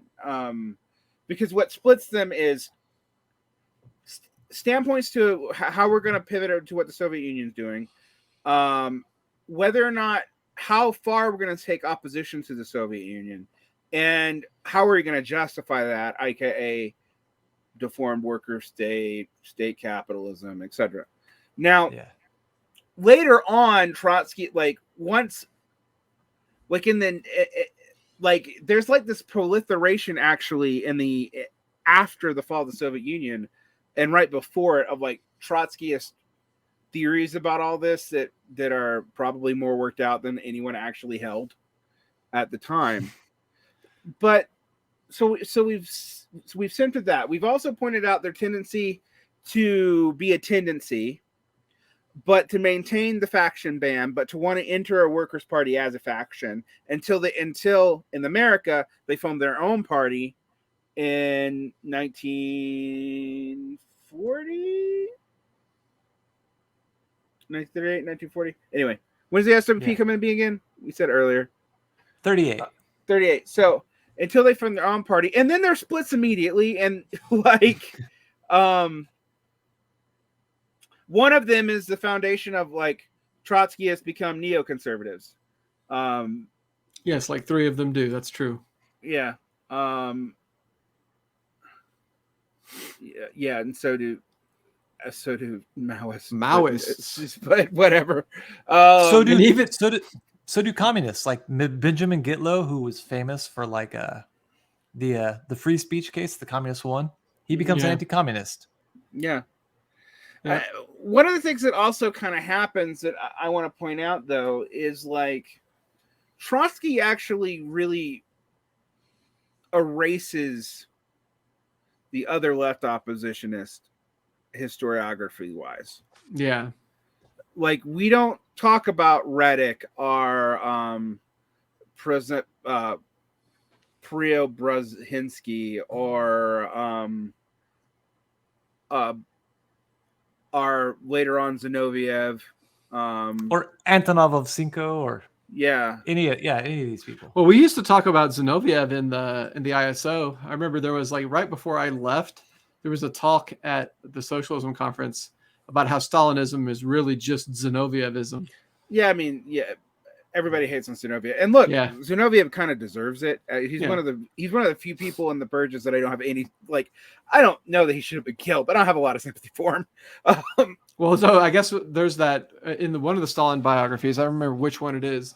It's when Zinoviev's being executed, and I guess it's Kamenev and Zinoviev together that are executed, and Zinoviev's like crying and pleading for his life, and then like, Kamenev is like, just have some fucking self-respect to just die like a man. Jesus Christ. I think he says that we're part of the reason this is happening. Yeah, that's exactly it. That's exactly what it says. Like, there's like we created this situation. We're part of the reason this is happening. Yeah. Right. I didn't realize that the Socialist Equality Party formed in '64 as a split out of the SWP. Yeah. I didn't either. What faction was that? Who led that split? That's North. That's David North. Oh, okay. I thought that they formed later in the 80s or something, but no, they get weird in the 80s. They do, yeah. But they form earlier. I mean, so one of the interesting things is different in the United States, and I'm going to compare us to Britain now. Because Trotskyists think that there needs to be a workers' party at which they can enter in a faction, but they maintain the Bolshevik faction band within themselves. This leads to all the splitting. Right. But there's nothing for them to enter into in the United States. Yeah. Like, that's not the case in other parts of the world. Like, Trotskyists can enter into other parties. Labor parties, the Socialist Party, etc. They can't in the U.S. Well, for a little while, they joined the Socialist Party. Right. Yeah, that's the Entryism is in the Socialist Party. Yeah. But after that, there's not. That's in the I think the 30s. Yeah, because it's after they come out that they form the Socialist Workers' Party. Right. I think. Yeah. So they're only in the Socialist Party for like 2 years. Right. But at any rate, yeah. After that, there's nothing for them to join all the way up until, Wallace in the Progressive Party, which they support that campaign, but doesn't go anywhere. So it's really not until the Green Party is formed that there is even a thing for them to enter.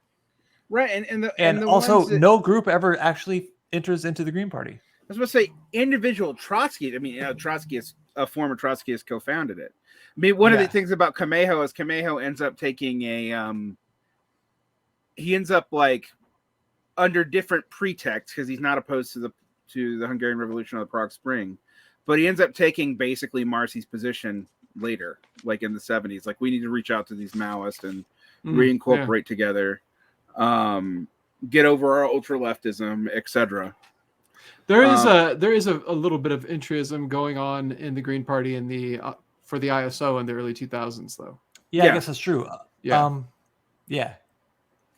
So one of the things that we have to point out, so the American split-offs of the canon, we talked about this before, but we have the SEP. When did the Sparts split? That's in the 60s too. Yeah. And that's over stances about Castro, right? I think so. Yeah.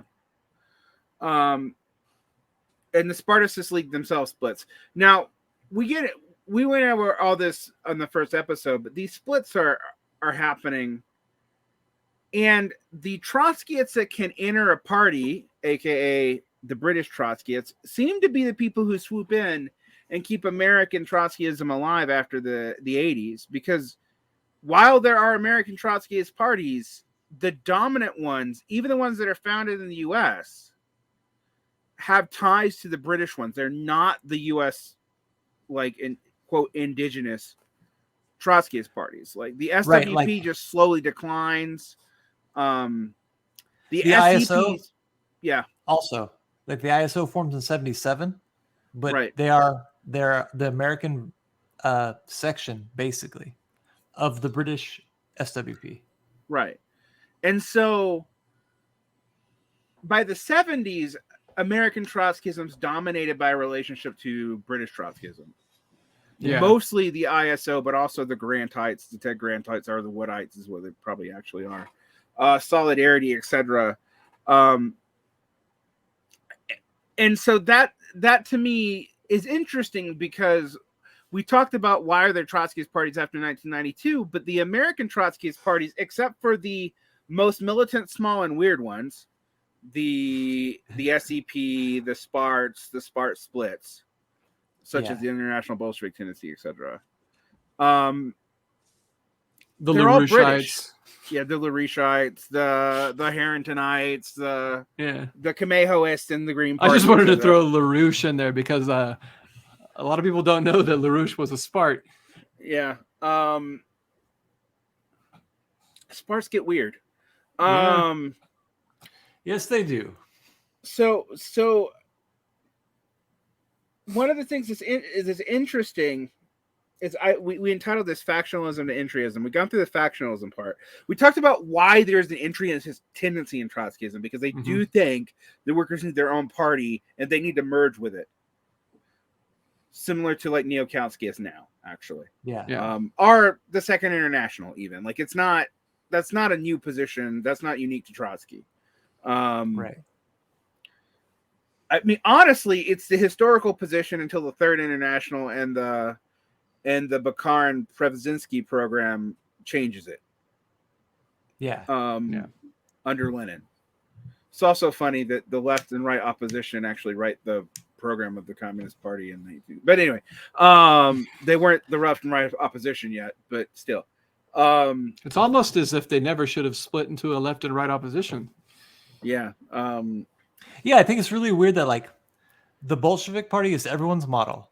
And back when it was everyone's model, everyone was in it. And then they all split off to form their own Bolshevik Party. And they don't form it together ever. Well, but we know why. The Civil War faction bans and the Civil War rules are never revoked. Mm-hmm. Yeah, and that's the fetishization of a model, of a fucking necessity has been turned into, virtue. There we go. I mean, an article turns into an article of faith. Yeah, this is the irony the entire fucking time with Trotskyists. Mm-hmm. They maintained the rules that allowed Stalin to exist in their own organizations. Period. And thus end up creating their own situation over and over and over again. The situation of their birth is recapitulated over and over and over again because they insist, as an article of absolute faith, on maintaining that element of the Bolsheviks.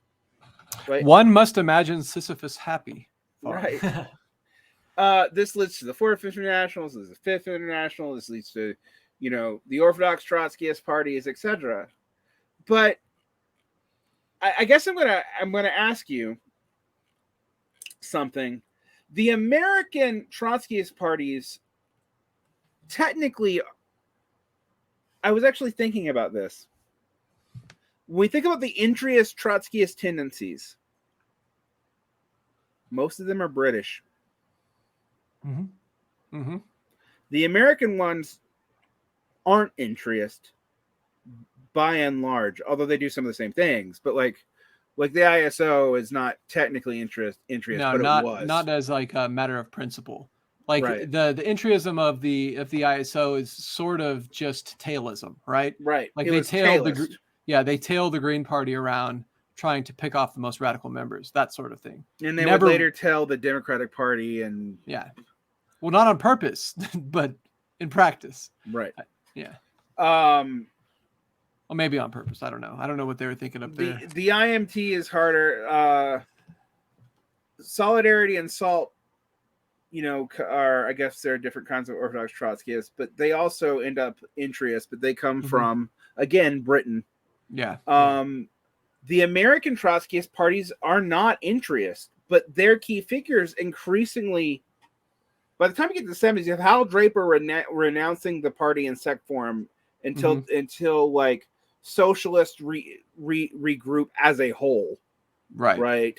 Yeah. That's the Anatomy of a Microsect essay and his founding of the Marxist Center and his relationship to like Marxist publications. You have the SWP,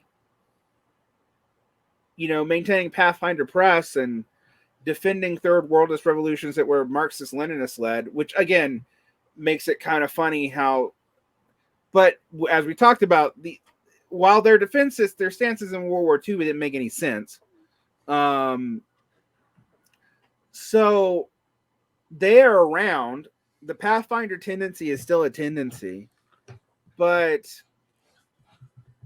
they're not like, they seem to start being completely unimportant by the 1990s. Yeah. Yep. Really, even by the 80s. Right. The SEP, it kind of just survives until it can thrive on the internet for being the most radical.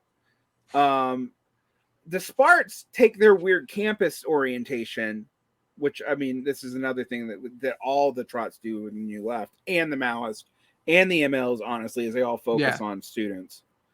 Yeah. But the Sparts double down on their sectarianism and only show up in public when they're opposing other Trotskyist groups. Right. They at stand outside, convince people not. I remember before I joined, like the year before I joined, they showed up at the conference and they got into an altercation with a bunch of ISO people, and they ended up breaking this fucking woman's arm by shoving her into an elevator. It's crazy shit. And even then, the League for a Revolutionary Party, which are another Spart split, they showed up. Actually, the League for the Revolutionary Party is very weird because they have the same theory, the same theoretical basis as the ISO, except for I forget which, but one side maintained that state capitalism. Oh yeah, okay. So the Tony Cliff people, the ISO, they maintained that state capitalism was a step sideways for the development of capitalism. Yeah. And the people who become the League for the Revolutionary Party maintain that it's an advance. It's a step forward. And so on that basis, they founded their own organization. Yeah. That's pretty cool. I mean, so there's a reason why we mock Trotskyists, and I think even those of us who were one. Yeah. I always found it very interesting. The reason why I brought up the four things that Trotskyists believe, aside from me not being able to tell what permanent revolution really is, I more or less agree with the key doctrines of Trotskyism in their stated form. They're so irrelevant to what Trotskyists actually do, though, that it's hard to, the moment you meet Trotskyists and you're like, okay, what do you guys splitting over? What makes us a Trotskyist? Okay, we believe in the transitional program. That's not listed in there, but that should have been. Yeah. We believe in permanent revolution, whatever the fuck that is. We believe in proletarian international. Down with that. We believe in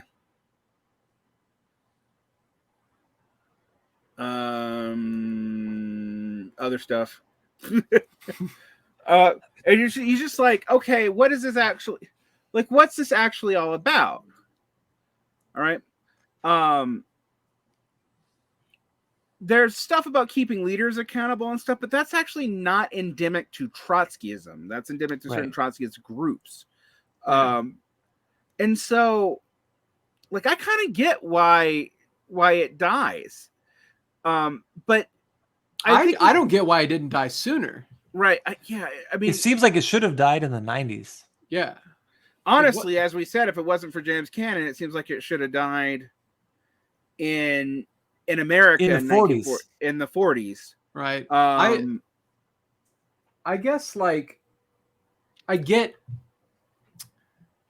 the brief burst of popularity around the global justice movement, and then again with the opposition to the Iraq War.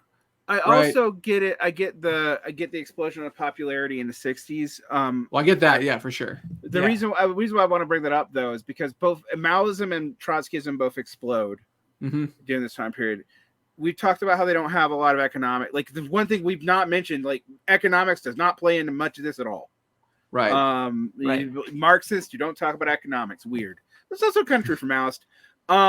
So what do you think drives that? Well, one of the things I think drives it is that the socialist parties under Khrushchev outside of the Soviet Union, and this is maintained after Khrushchev's gone, are incredibly cautious.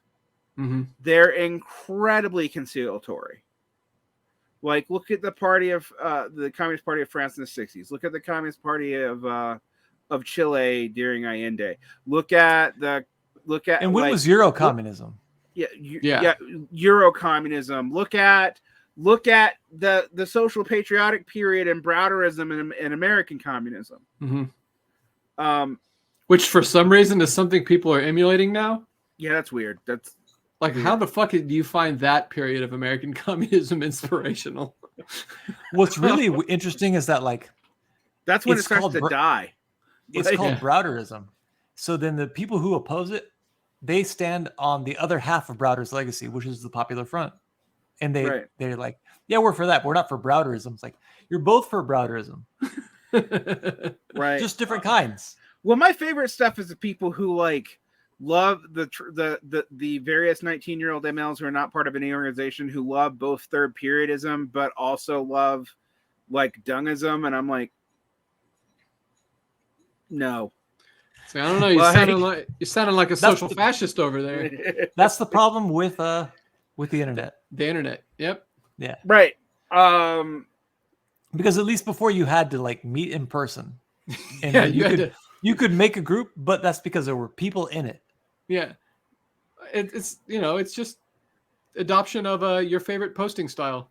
So the factionalism in American Trotskyism is there from the beginning. We have splits from the beginning. It's not unique to American Trotskyism. It does seem particularly bad in American Trotskyism. It does seem worse than in other countries.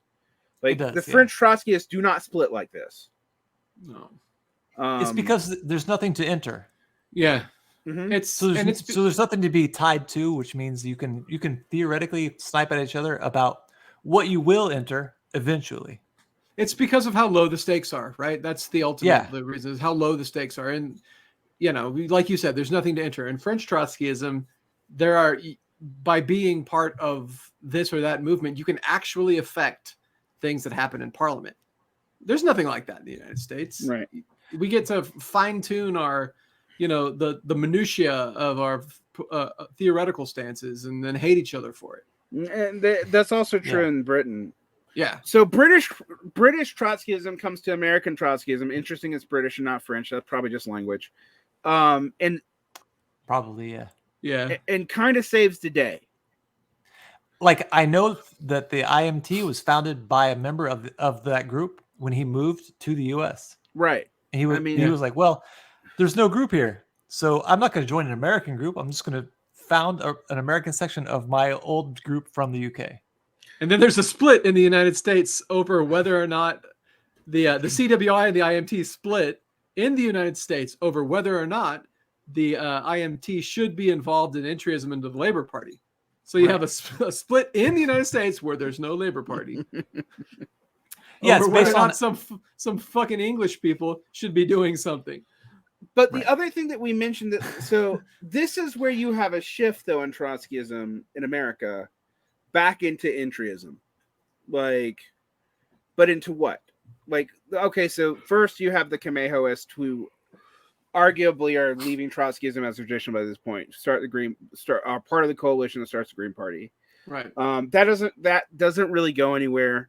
It inspires a bunch of people. Like, if you ever dealt with Louis Project before he died of cancer, that was his big deal. Was he was a Kamehoist, and he was also a big left unity person. And before Neo-Kautskyism came to America from Britain, Kamehoism was probably the first big left unity push that wasn't by Marxist-Leninists or by Marxiites, who by the time they did that were Marxist-Leninists anyway. Right. So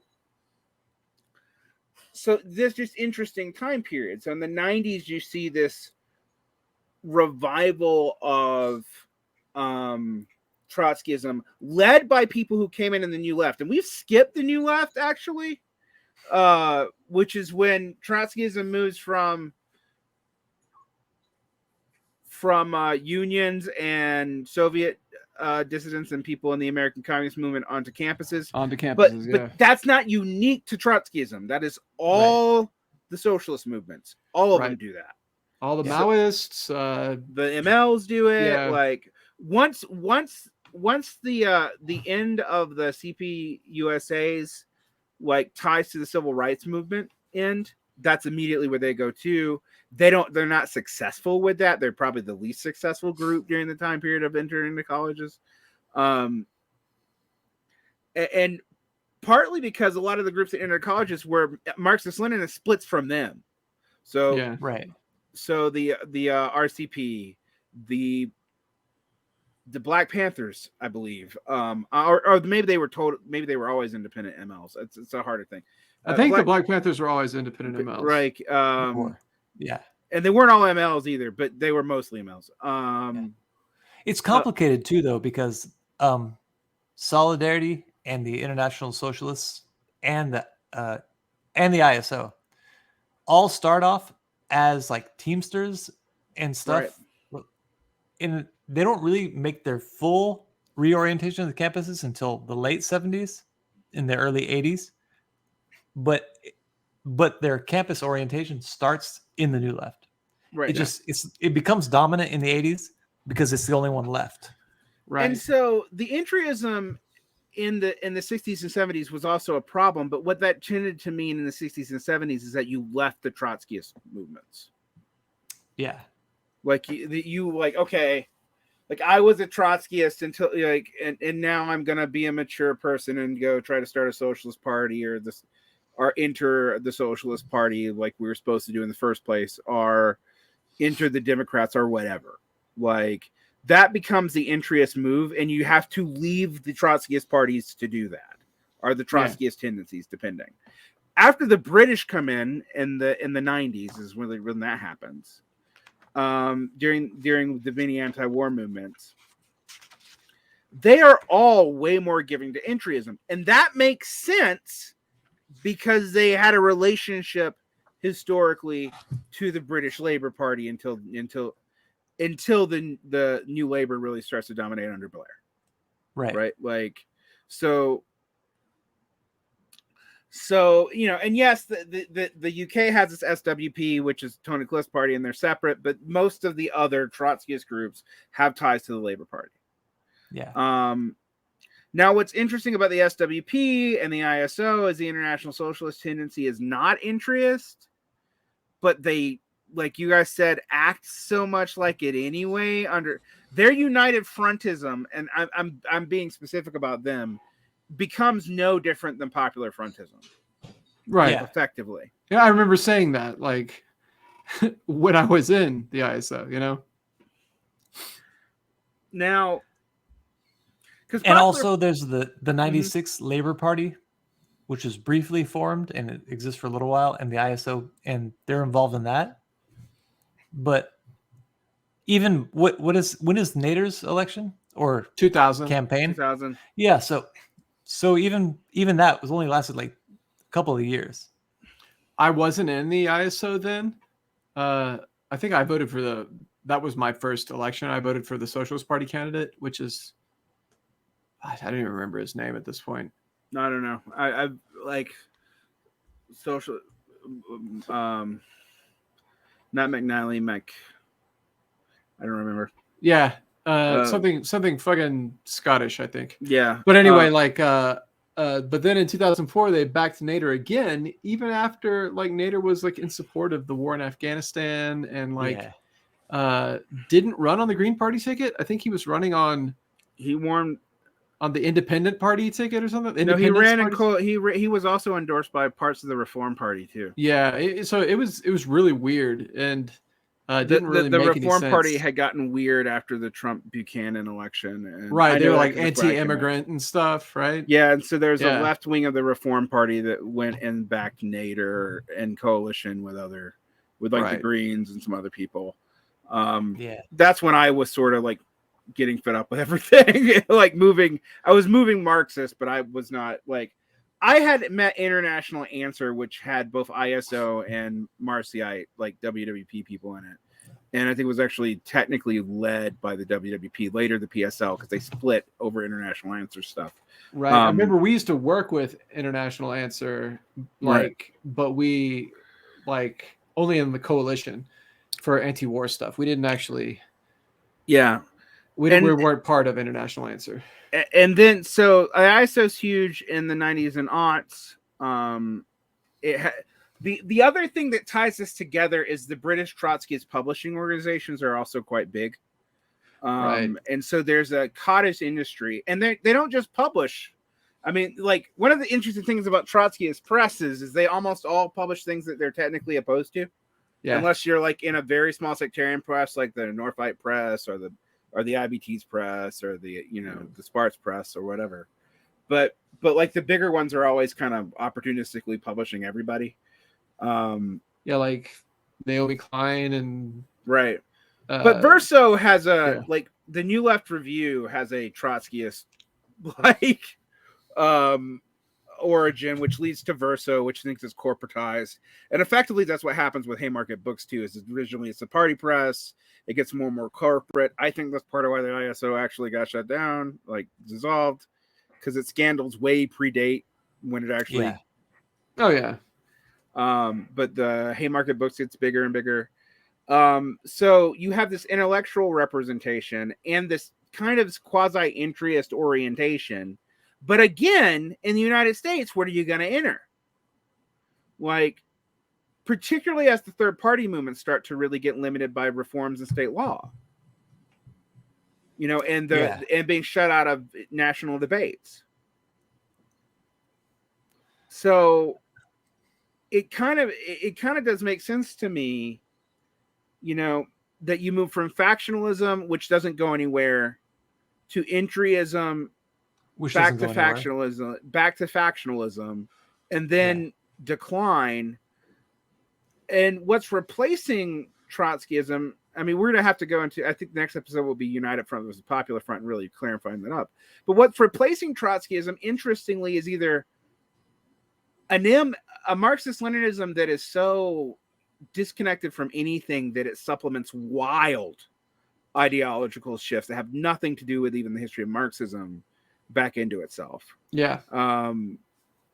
And that's either both in liberal and anti-liberal forms.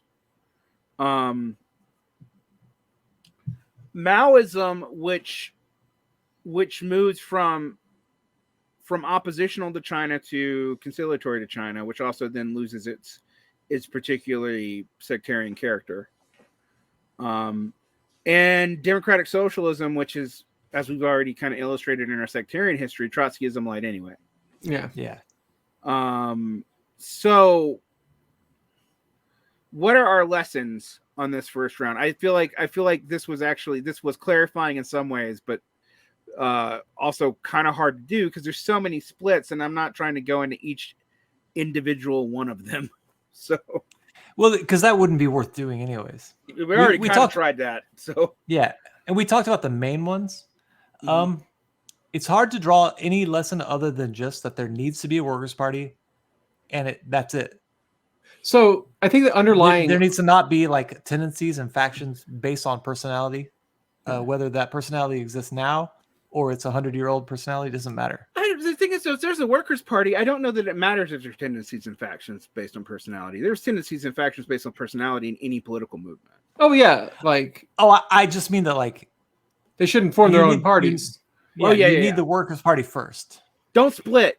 Yeah, don't split. Yeah. So I think that underlying every single one of these splits is this idea that's like not explicitly stated in the Trotskyist, like any Trotskyist program or anything, but is there from the outset, is that really all that's missing is the correct leadership. Right. So everyone thinks that they're the correct leadership and they split up. And it's just a sign of just the low level of the low level of stakes in the United States specifically leads to just idealism, right? Yeah. And that idealism leads to, this overinflated sense of your own importance. World history.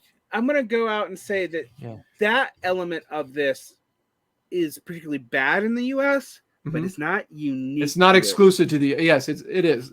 Yeah, you're right about that. But I mean, really, as far as the lowest stakes of any Marxist movement in the whole world has always been in the United States, right? Ever since like after the 1930s. One of the things that we have to ask ourselves, I don't know. Actually, I might say that the lowest stakes may be Britain now. Yeah, now. But until recently, for sure. One of the things that I think we have to ask ourselves though is how much of this is not because of the ideological nature of Trotskyism? How much of this is not because of their opposition to Stalin? Because one of the things that I was thinking about this even in regards to why does Trotskyism continue after the secret speech? There's so many times where I'm because a lot of the Trotskyists, like Deutscher, as I mentioned, and a lot of the European Trotskyists actually are well, now we can sort of see ourselves coming back into line. But it's because Khrushchev and the ML parties weren't the correct leadership. Yeah. I was going to say, I think that by the time that Stalin is gone, by the time of de-Stalinization, there's no theoretical justification for Trotskyism. But there are personalities who draw enough people around them to keep it going. Less and less all the time, but still. All right. But that's it. That's the reason. It's just because some people make a case for themselves. And that's it. My thing that's going to probably piss a lot of people off. I also don't think there's a justification for Marxism-Leninism still existing after 1992. Because the deviations in China are so severe. I mean, maybe if people were picking up Ho Chi Minh thought, maybe I could although again, that doesn't come into being until actually into the 90s. But there's no justification for any kind of Marxism with an adjective to exist after 1991. I mean, I think that's true. Yeah. It's just not the sectarian nature of this just seems untenable. When the actual states that are based off of it are gone, the leadership has pivoted, but all these organizations have their own institutional apparatus. And one of the things we can clearly say is by focusing on leadership, they actually don't do anything to make their organizations more accountable to membership in a way that would stop the kind of things that they were worried about happening in the Bolsheviks happening again, which you wouldn't even have to reject the Bolshevik legacy to do. You would just have to go back to the pre-1919 Bolsheviks. Or the pre-1921 Bolsheviks, at least. Right.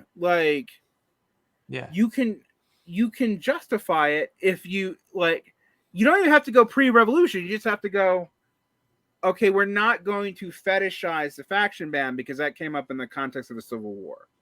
Since we're not fighting a civil war. Right.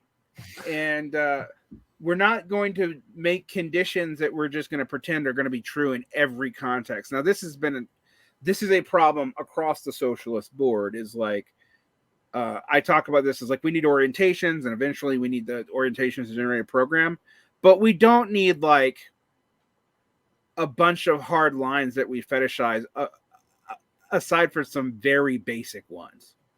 Like no classes. That's a good one.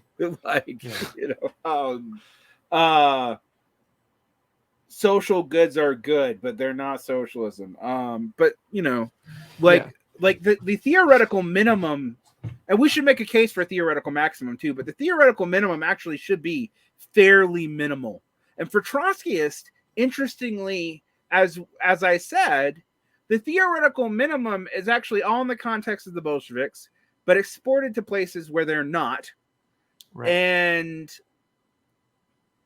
read into, particularly once Trotsky dies, into situations that they're not actually all that relevant for. Yeah. Like, if Trotsky had not been, I mean, there is some of this, I think, maybe Trotsky himself. Like, but if Trotsky had not been ice-picked, maybe Trotskyism would not have been as annoying in the United States. but it's interesting because probably true, yeah. I say that, but I'm also left with the fact that like James P. Cannon and Dodds are both good leaders, and yet they lead Trotskyism in terrible times. Farrell Dodd and James Cannon, like they're the classic good leaders, but they're also like, Trotskyism doesn't do shit when they're actually in charge. Yeah. So I don't know what to make out of that either. Except for like in the 40s and 50s, yeah. Right. Yeah. So I think we kind of dealt with the problem with the US, but I think we're going to need to go bigger to even understand the US, because this still doesn't explain everything that's happened to me. Yeah. I'll do that next time. Yeah. So one thing I'm going to say is we should talk about the U.S.'s relation to the international Trotskyist movement through the United Front versus Popular Front issues on the next episode of this, because I think we kind of got pinned down what happened with factionalism and entryism, and why the entryism also kind of doesn't come from the U.S. Trotskyist movement. It's kind of like the U.S. Trotskyist movement finds it in the British Trotskyist movement, but. So we got to enter something. We can't just not enter. Yeah, like what are we gonna? And we can't build our own party, and we can't reconcile with them and with the MLs, even though there's no reason why we can't. Not after. I mean, no, you can't reconcile with like Hojist. No. The other weird thing that happens is. And there's a book on this by Belden, which just argues that like all these movements start like looking like each other, even though they're nominally quite different. So for example, we can find Maoist movements that support almost everything that a Trotskyist would support and oppose almost everything Trotskyism would oppose, particularly once the CPUSA is no longer like dominant. There's no like USSR affiliated party of any strength in the Americas. Like you find that any of these groups have people taking positions that, while they are theoretically quite different, end up in practice looking identical to other groups. And yet they can't bridge that. Like, it's the most frustrating thing in the world, actually. Yeah. Yeah. Yeah. I get why people go back to the Second International more and more, even though I also think that might be a minefield too. It makes sense why they regress back to the Second International, because this is just frustrating. Like, and fruitless. And like when we talk about it in the international context, I don't think it's going to get any weirder, because we have to talk about, any better, because we have to deal with like international Trotskyism's response to like the Vietnam War, which is all over the place. Yeah. Like Mandel, Deutscher, and Cliff, none of whom are Americans, so not relevant to us here, but like their positions on that are like diametrically opposed. And that just gets replicated. Like you get pro and anti. Was there any Trotskyists who were pro Iraq war? I don't know. Other than like not that I know of, Hitchens or anybody who was a neoconservative, but they wouldn't be Trotskyists anymore. Christopher Hitchens was a neoconservative by the time he opposed, or he was pro Iraq war. I was like, I don't think I know anybody who was pro Iraq war, but although there was the kinds of things that like Spartacists would do would be like critical support for Al Qaeda, which critical support for ISIS, and then the fact that like the Trotskyist vocabulary, even compared to most Marxist vocabulary, by the time you get to the 90s, is so specialized that no one even understands what you mean. Especially in the fucking ISO, we had stuff that even the rest of the Trotskyist movements didn't have. Like what? Like talking about the permanent arms economy and stuff like that. Deflected permanent revolution. Deflected permanent revolution. There we go. Yeah, that's different than permanent revolution. I don't know how, but it is.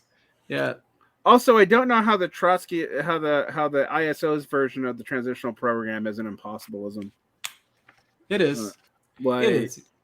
Which is like that's the one thing Marx himself said not to do. Like we got the man himself on record.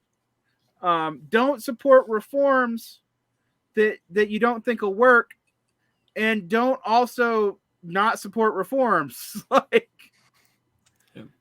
So impossibilism and accelerationism are like the things that one of the few things politically that we have direct guidance from Marx on that is in principle, not just in like necessity. Yeah. Like which national revolutions that we care about or not. That one's a mess, but yeah. Well, we deluded ourselves into thinking that all of the reforms, the maximalist positions on all reforms that we took were going to work.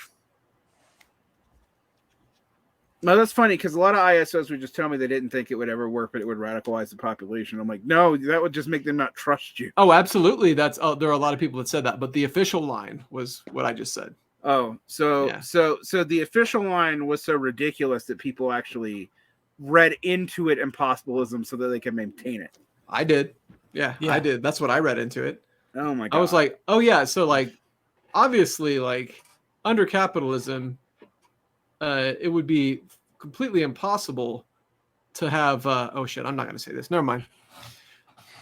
I'm going to get canceled. Some that wouldn't work. Yeah. Yeah. That's all it is.